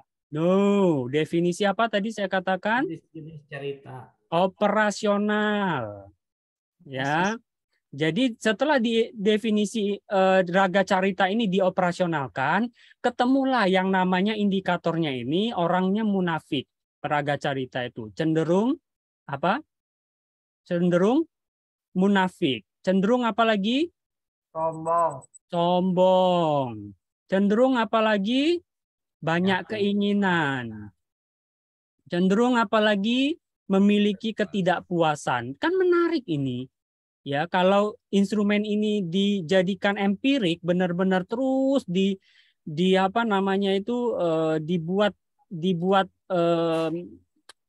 data empiriknya ini terus diukur kepada umat Buddha lah, setidaknya ribuan umat Buddha di Indonesia ini, kan ini menarik sekali, ya. Raga carita ini cenderung orangnya pesolek gitu. Nah, dibuat instrumennya orang pesolek itu, misalnya saya kan pakai skala Likert misalnya. Saya sebelum pergi ke mall saya biasanya pakai menghias diri dulu. Ya, laki-laki atau perempuan sama aja. Ya, mau laki perempuan dia akan pakai pakaian rapi atau apa, misal contohnya. Ya kan? Nah, kalau anak-anak kan nggak berlaku itu. Ya kan? Anak-anak seperti apa dia misalnya. Nah, pada anak-anak itu berarti harus disesuaikan lagi pada itu. Makanya ini nanti ada namanya validasi konten, ya, dan seterusnya. Jadi maksud saya apa, Ibu Bapak? Nah, Ibu Bapak sudah menemukan ini carita yang kemarin. Ini kelompok siapa yang bicara carita ini? Kelompok kemarin ya, kelompok 2 ya. Nah, kelompok 2 bicara ini. Kan di Wisudimaga itu sudah ada bahasa Indonesianya ya, di perpustakaan, kalau mau silakan di ini. Nah, kan ini sebenarnya dari lama saya lirik-lirik ini, carita ini ya, yang disusun oleh Bhadanta Buddha Ghosa ini, tetapi saya masih belum benar-benar in dengan ini ya. Bagaimana dijadikan data-data empirik itu seperti itu ya. Nah, ini masih luas untuk dikembangkan. Maka menjadi dosen agama Buddha itu masih luas sebenarnya bidang kajian ini kalau mau dijadikan empirik gitu. Ya, dijadikan data-data empirik. Ini sangat luas sekali masih, ya. Nah, ini didatakan bagaimana indikatornya bla bla bla segala macam, uji beda, ini istilah-istilah pengukuran, istilah-istilah orang statistik ya, itu ada seperti itu. Dipelajari. Nah, ini ada sekarang ada lagi namanya itu, kemarin saya mau ikut pelatihannya 500 ribuan itu, apa namanya itu, baru, dia teknik baru, untuk mengukur kalau banyak nanti jenis kelaminnya dibedakan lagi, apanya dibedakan lagi segala macam. Nah, kemudian dibuatlah pengukurannya dan sebagainya ya. Oke. Nah, kan di Wisudimaga itu tidak berhenti sampai di situ. Betul apa betul? Betul. Iya, betulnya apa, Ibu Bapak? Betulnya dikasih tahu cara meditasinya, cara posisinya, ya nggak? Ada yang pernah baca lengkap? Ya, cara meditasinya, cara meditasinya berarti berdiri, jalan, atau duduk atau berbaring, kan 4 jenis itu ya. Dan subjek apa yang cocok dari 40 plus 1 itu. Nah, makanya saya bilang jangan tunjukkan, don't tell but show, tunjukkan bagaimana itu ceritanya. Kalau misalnya kita mau merujuk itu nanti nih, sudah ada ukurannya itu untuk anak, mengukur cerita anak usia 6 sampai di atas usia dini lah, ya dasar menengah misalnya, usia atau untuk anak usia dini lah, tapi dibatasi usia 4-5-6 misalnya, 4-5-6 atau mulai dari 6-7-8 itu masih anak usia dini masuknya ya, 6-7-8 ya, anak sekolah minggu yang dikelompokkan 6-7-8 misalnya. Nah, kemudian kita akan merujukkan dia, meditasinya juga adalah subjek dari 40 itu adalah warna, misal contoh warna, ya kan? Nah, warna itu warnanya diapain? Gitu loh. Kalau secara umumnya penjelasan yang disampaikan oleh Bhadanta Buddha Ghosa itu warnanya itu diapain? Jangan tunjukin ke saya atau ceramain Bante lagi tentang kematian itu segala macam, itu nggak perlu. Kita tahu itu jenis-jenis segala macam. Tapi ini diapakan gitu loh. Ya, untuk yang khusus yang beberapa topik ke depan ini menarik gitu ya. Diapakan apa namanya meditasi. Saya sebenarnya ada satu buku kecil itu, karangan siapa gitu, saya mesti cari-cari lagi. Sudah versi bahasa Indonesia itu. Jadi misalnya warnanya diapakan? Ya, warnanya itu misalnya ada buletan atau ada dibikin bulat, kemudian mata kita buka terus tutup, kita bayangin lagi. Nah, itu kita juga akan bicara tentang misalnya adalah modalitas. Di psikologi itu ada modalitas namanya. Ada orang yang cenderung dominan, kinestetiknya dominan. Ada orang yang auditorinya dominan. Ada orang yang visualnya dominan. Kalau dia yang visualnya dominan, suara saya terputus nggak? Bagus ya? Aman Pak, aman. Oke. Kalau orang yang visualnya apa namanya, visualnya ada pengaruh nggak sih? Modalitas visualnya lebih dominan misalnya, ya kan? Dengan melihat bulatan warna, kan kasina warna ya, ya kan? Salah satunya ada warna gitu. Nah, warna itu dipelototi atau apa? Nah, untuk mereka yang visualnya besar, apa namanya, lebih sugestif, dia akan cepat gitu. Sama seperti Anda kalau lihat Romy Rafael, itu salah satu guru saya, melakukan hipnosis panggung, ya. State hypnosis. Mereka yang visual, mereka akan benar-benar lihat dengan clear. Misalnya, apa namanya, cowok ini pakai pewarna bibir, kemudian dia berubah jadi perempuan, suaranya berubah misalnya, terus dia sandal dijadikan handphone. Mereka yang visual, mereka akan melihat itu sebagaimana apa adanya seperti itu gitu. Oke, namanya suggestive able, ya, dia sangat sugestif terhadap itu. Tetapi mereka yang tidak sugestif able terhadap itu atau dominan ke yang lain, nggak bisa subjek itu digunakan.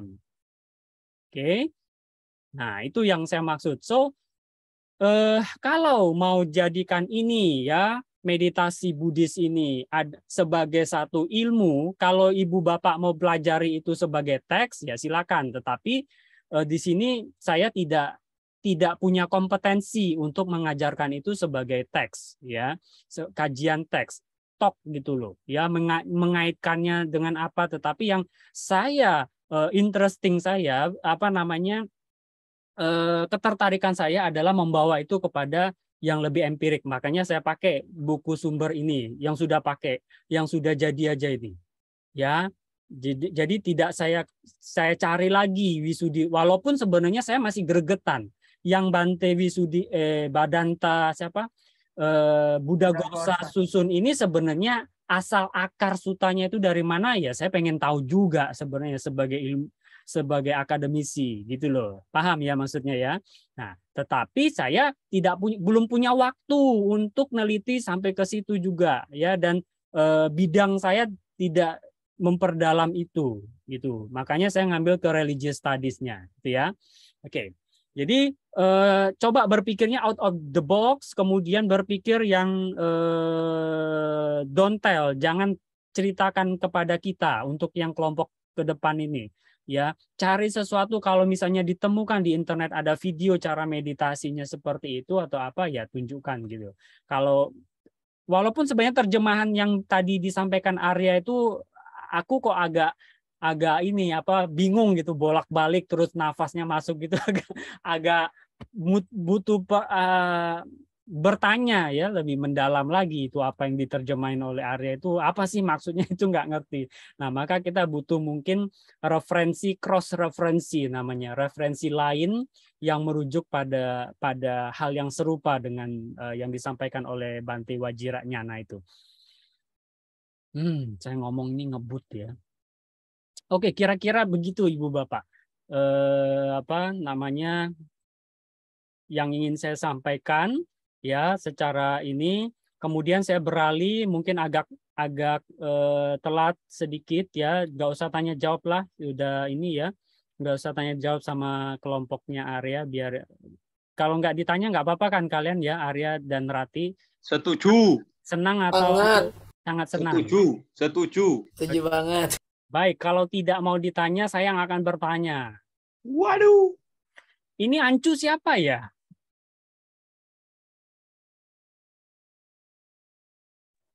Saya pakai nama anak saya belum keganti. Senang banget. Ancu siapa? Saya Viriana tapi saya itu lupa ganti. Oke, nanti ganti ya Bu. Nanti nilainya saya kasih Ancu, bukan kasih Bu Viriana. Itu komik anak saya, maaf.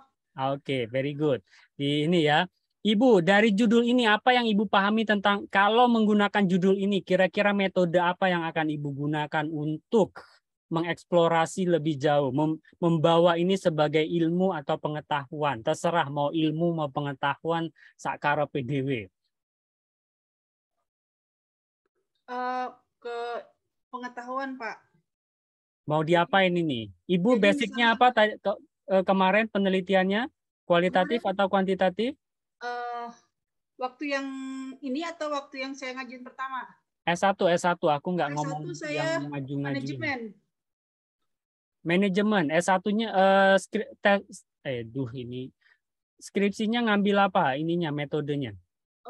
Waktu itu saya kalau nggak salah pengendalian mutu ya, pengendalian mutu berarti tentang kualitatif bukannya kuantitatif. Kualitatif nggak ada hitung-hitungan intinya. Nggak ada. Oke, nah ini Ibu bicara pengaruh, ya. Ini analisis Bu. Ini Ibu bicara analisis tapi pengaruh. Ini Ibu mau mempengaruhi orang, anak-anak ini menggunakan meditasi ini. Tetapi dianalisis. Maksudnya, tadinya saya maksudnya begini, kan untuk yang anak-anak ini kan sekolah minggu kan rentang usianya kan 6 sampai 12, saya bukan ambil yang SMP ya. Jadi dulu ini pengalaman dari anak saya ikut retret waktu dia masih TK gitu loh. Jadi waktu kelas antara 5 atau 6 tahun anak saya pernah ikut retret 4 hari. Jadi saya lihat meditasinya itu pengaruhnya itu buat ke pembelajaran sekolah itu supaya dia lebih fokus atau apa gitu rencananya. Oke, nah Ibu bicara pengaruh ini sudah jelas. Ibu berarti seolah-olah mau melakukan dari jawaban Ibu ini seolah-olah mau melakukan eksperimen, mau mencampur antara garam ya atau H2SO4 kalau di kimia itu dengan H2O dicampur meledak, boom gitu kan. Jadilah bom air misalnya seperti itu. Ini pengaruh ini berarti Ibu melakukan eksperimen.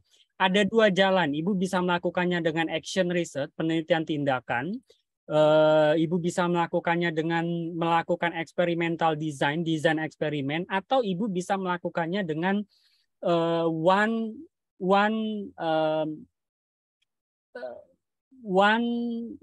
satu single subject namanya itu ya. Jadi bisa untuk anak satu itu aja bisa. Ini biasanya dipakai oleh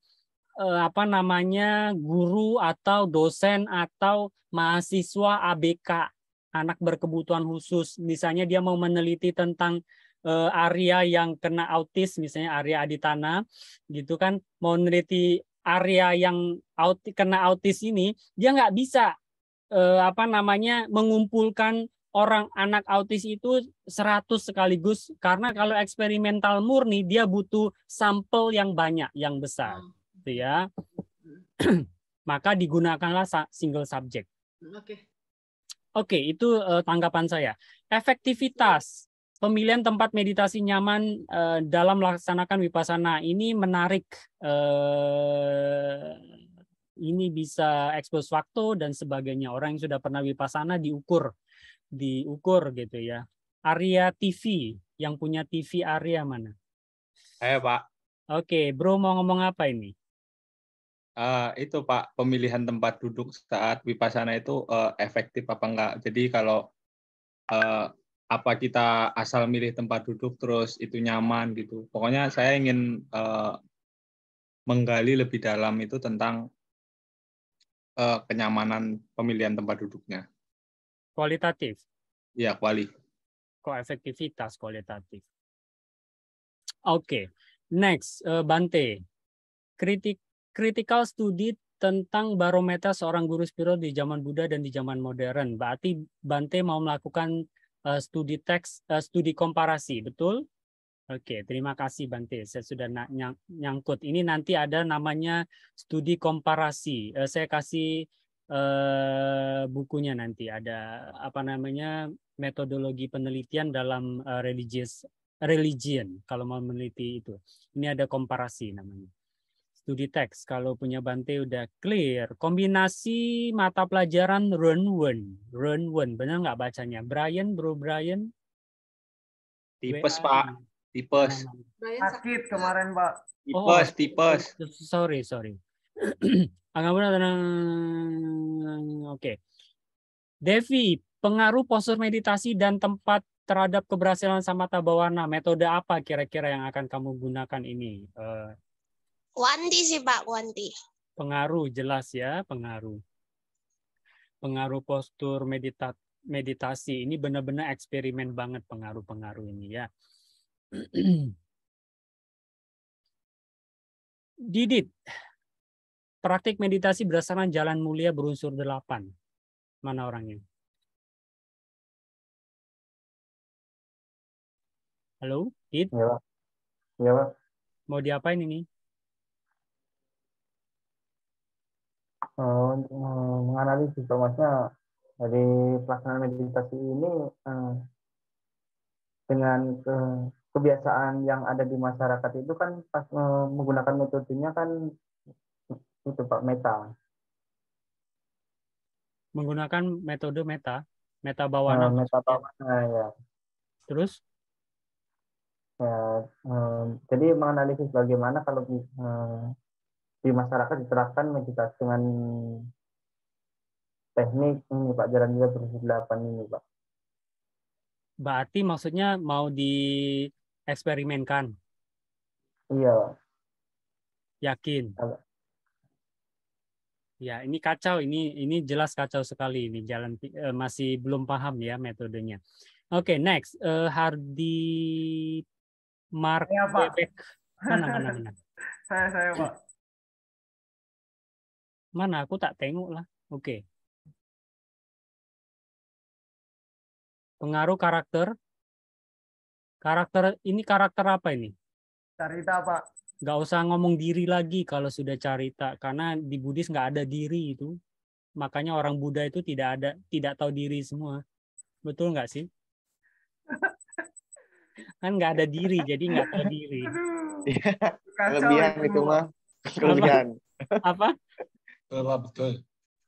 Iya, pengaruh karakter atau carita dalam kemajuan meditasi ketenangan batin atau samatha. Nah, ini yang saya bilang, instrumennya ada yang dibikin oleh Pak itu tadi. Oke, analisis pengaruh faktor motivasi dan faktor posisi tubuh. Ini X1, X2 terhadap pencapaian hasil meditasi pada peserta retret meditasi Pusdiklat. Wah, ini Bu Kety S1 kemarin pakai kuantitatif ya Bu Kety? Halo Bu Kety. Iya Pak, kualitatif Pak. Cuman saya pernah dalam penelitian individu menggunakan kuanti ya. Oke, very good. Itu sudah jelas X1, X2 terhadap Y ya.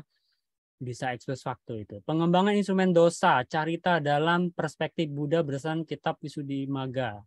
Bu Cici, pernah melakukan pengembangan instrumen? Ya, Pak. Pernah. Kenapa? S1-nya? Oh, enggak, itu enggak S1-nya beda, bukan itu, Pak. S1-nya Oke, itu tetapi punya pengalaman mengembangkan instrumen. pernah sih, Pak. Oke, very good. Kalau pernah ini menarik banget ya. Tetapi ini dibatasin nanti pada apa yang di itunya. Cuma itu kayaknya masih luas ya, Pak. Masih.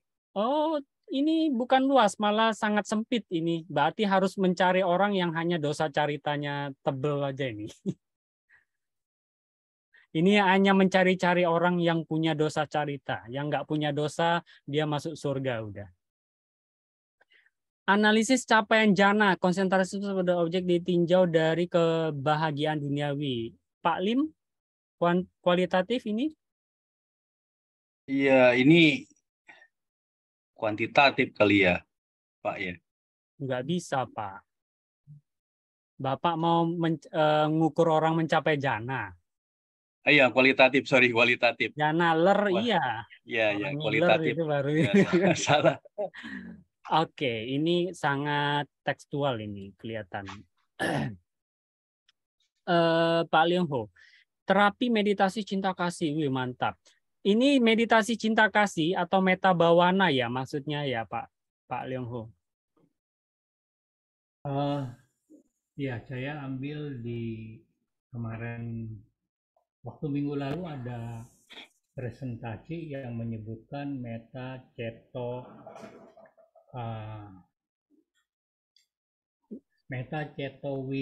Wimuti Samadhi. Oke, baik. Yeah. Saya hanya mengklarifikasi kalau yang Ibu Bapak maksud meditasi di wihara-wihara yang dipimpin oleh pemimpin puja bakti, marilah kita bermeditasi dengan objek cinta kasih. Kemudian dibacakan Karania Metta Sutta. Itu bukan meta bawana.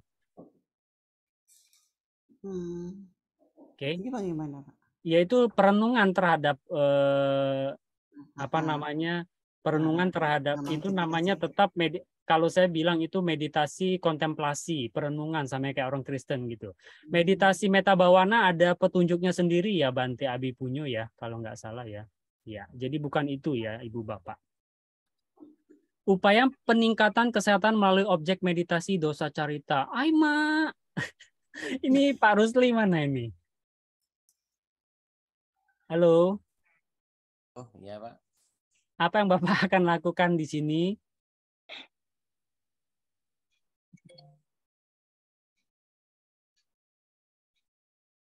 Ini action research banget, Pak. Cuman kok meditasi dosa carita itu meditasi yang bagaimana? Kayaknya kita nggak bicara meditasi dosa carita deh kemarin. di topik-topik. Tidak ada meditasi dosa carita. Nanti dilihat lagi ya, Pak Rusli. Tidak ada meditasi subjek dosa carita. Dari 40 plus 1 itu tidak ada meditasi subjek dosa carita. Septian Winata, mengatasi permasalahan yang muncul saat latihan meditasi. Ini hebat kali. Mana Bro Septian? Ini menarik ini. Kalau misal ini laku banget, laku keras ini. Kalau memang analisisnya bagus, bisa dieksperimenkan juga, wah ini menarik sekali. Orang pasti akan tertarik membaca karena pasti kita banyak masalah yang muncul kan saat bermeditasi. Ini kalau jadi jurnal pun akan sangat laris dijadikan jurnal. Mana orangnya, Pak Septian? Pak, di chat sih katanya lagi pulang, lagi jalan. OTW, oke, very good. Pak Sima, Romo Sima. Ya. Hubungan carita dalam penentuan objek meditasi yang tepat dan membawa kemajuan. Ini Bapak akan melakukan kajian teks, betul atau betul? Teks dan kuantitatif kayaknya, Pak. Sebenarnya memang pertanyaan dasarnya sebenarnya carita tadi yang disampaikan oleh Buddhaghosa itu saya sedikit agak kurang yakin gitu. Karena ada beberapa orang kan seperti yang disampaikan DISC yang tadi Bapak sampaikan juga, kan kebetulan di pabrik dipakai tuh. Itu sendiri kan kadang berubah tuh Pak. setiap saat ketika kita ini kan berubah sesuai dengan kondisi kan. Nah itu yang membuat saya berpikir bahwa ketika orang yang seperti ini di kondisi tertentu, apakah itu cocok nggak? Dan kebanyakan dalam pemikiran saya mungkin bisa jadi berbeda. Pemikirannya itu sih Pak, sebenarnya itu. Baik, hubungan juga bisa dikuantitatifkan. Cuman ini maksudnya membawa kemajuan meditasi. Iya betul, membawa kemajuan dia dalam kaitan meditasi kan pencapaian ke meditasi kan Pak, seperti jana, terus pencapaian lain-lain begitu. Atau paling tidak kan cara jana itu nggak bisa diukur nanti Bu. Sebenarnya saya lebih kepada ini sih ya, misalnya kayak contoh misalnya kepemahaman lah di dalam kehidupan misalnya. Contoh misalnya orang-orang yang dalam tanda kutip secara ini drive-nya kurang, tetapi dengan meditasi apa dia mungkin bisa jadi lebih baik. Terus mungkin orang yang biasanya influence-nya kurang, tapi dia juga bisa berubah gitu. Oke, baik. Ini jelas menjadi satu variabel Pak, objek meditasi. Ya, sebut saja subjek. Kalau mau merujuk Biku Buddhaghosa itu dia mengatasnamakan subjek bukan objek. Ya. Subjek ya. Apa harus clear? Pakai referensi siapa? Kalau bicara referensi Biku Buddhaghosa saya setuju subjek karena subjek itu berarti tidak bisa diapa-apakan. Maksudnya dia tidak as it is gitu loh. Oke. Pak Suyoto, peran carita objek dan postur meditasi dalam keberhasilan praktik meditasi, kajian praktik Visuddhimagga. Apa ini Pak Yoto? Ya dokter. Mau diapain ini? Carita objek dan posturnya ini? Mau dieksperimenkan maksudnya? Iya, penelitian secara eksperimen, Dok. Ya, tapi di sini pakai peran. Ini perannya agak membingungkan. Baik, terakhir, tetapi bukan akhir. Strategi bimbingan konseling berdasarkan carita anak usia 10 tahun. Oh, ini baru nambah ini 1 Oktober. 1 Oktober. Saya telat 1 hari ya dok ya. Karena saya ingat hari itu ngingetin Romo Sima. Ternyata saya sendiri yang di kerjaan siang hari itu padat, jadi lupa saya ngerjainnya. Jadi saya baru ngerjain 1 hari di siang hari.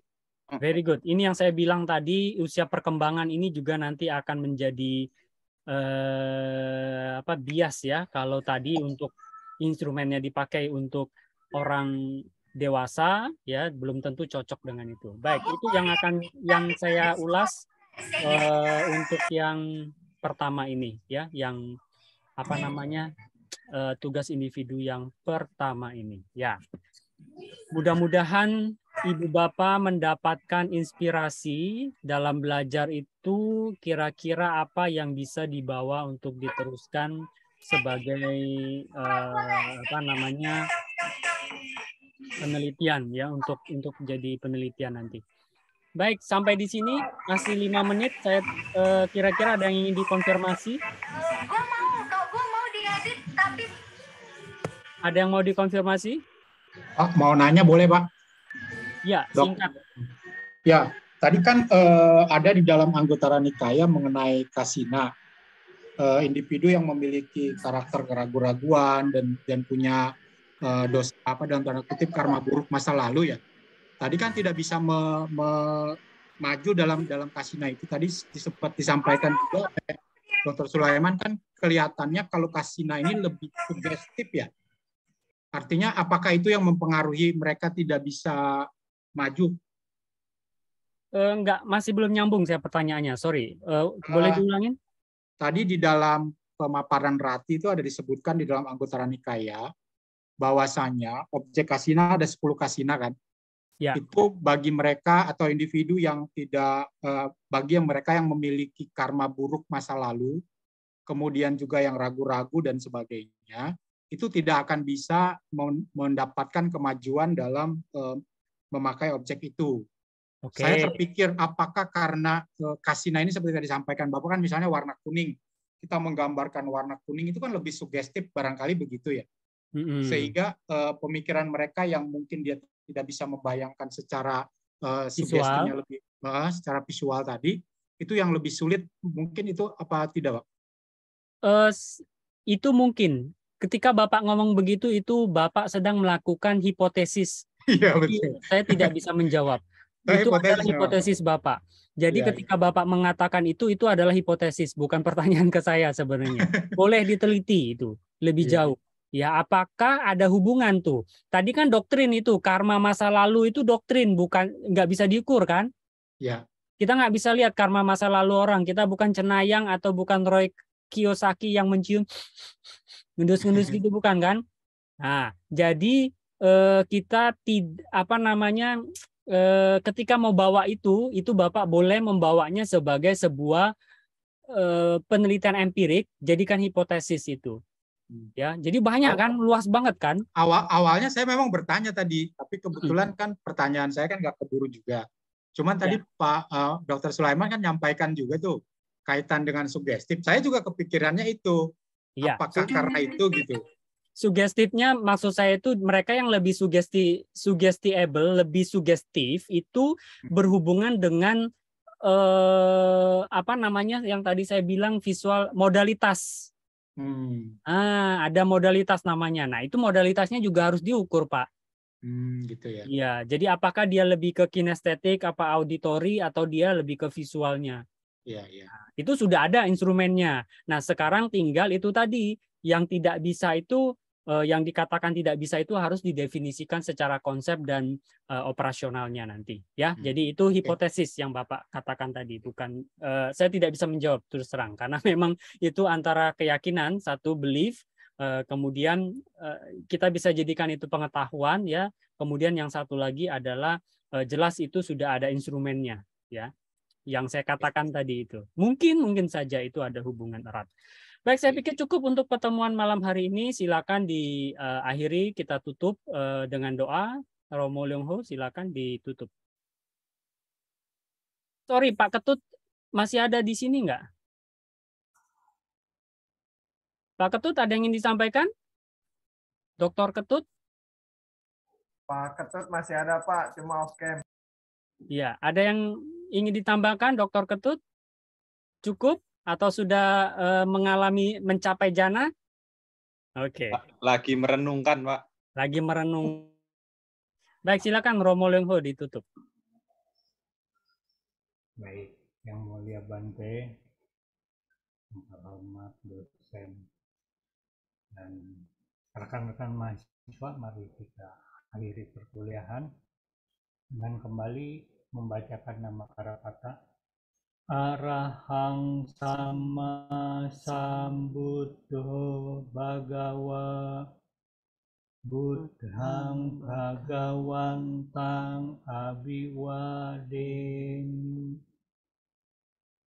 swakato bhagawata dhammo dhammang namasami Supatipanno bhagavato sawaka sangho sanghang namami sapi sata bhavantu sukhitata. Semoga semua makhluk hidup berbahagia. Sadu, sadu, sadu. Baik. Baik, terima kasih dosen pengampu yang terhormat Bante Abipunyo, Ibu Bapak. Kita akhiri pertemuan kita malam ini. Selamat malam, Namo Buddhaya. Malam, Namo Buddhaya. Bapak, bentar. Budaya.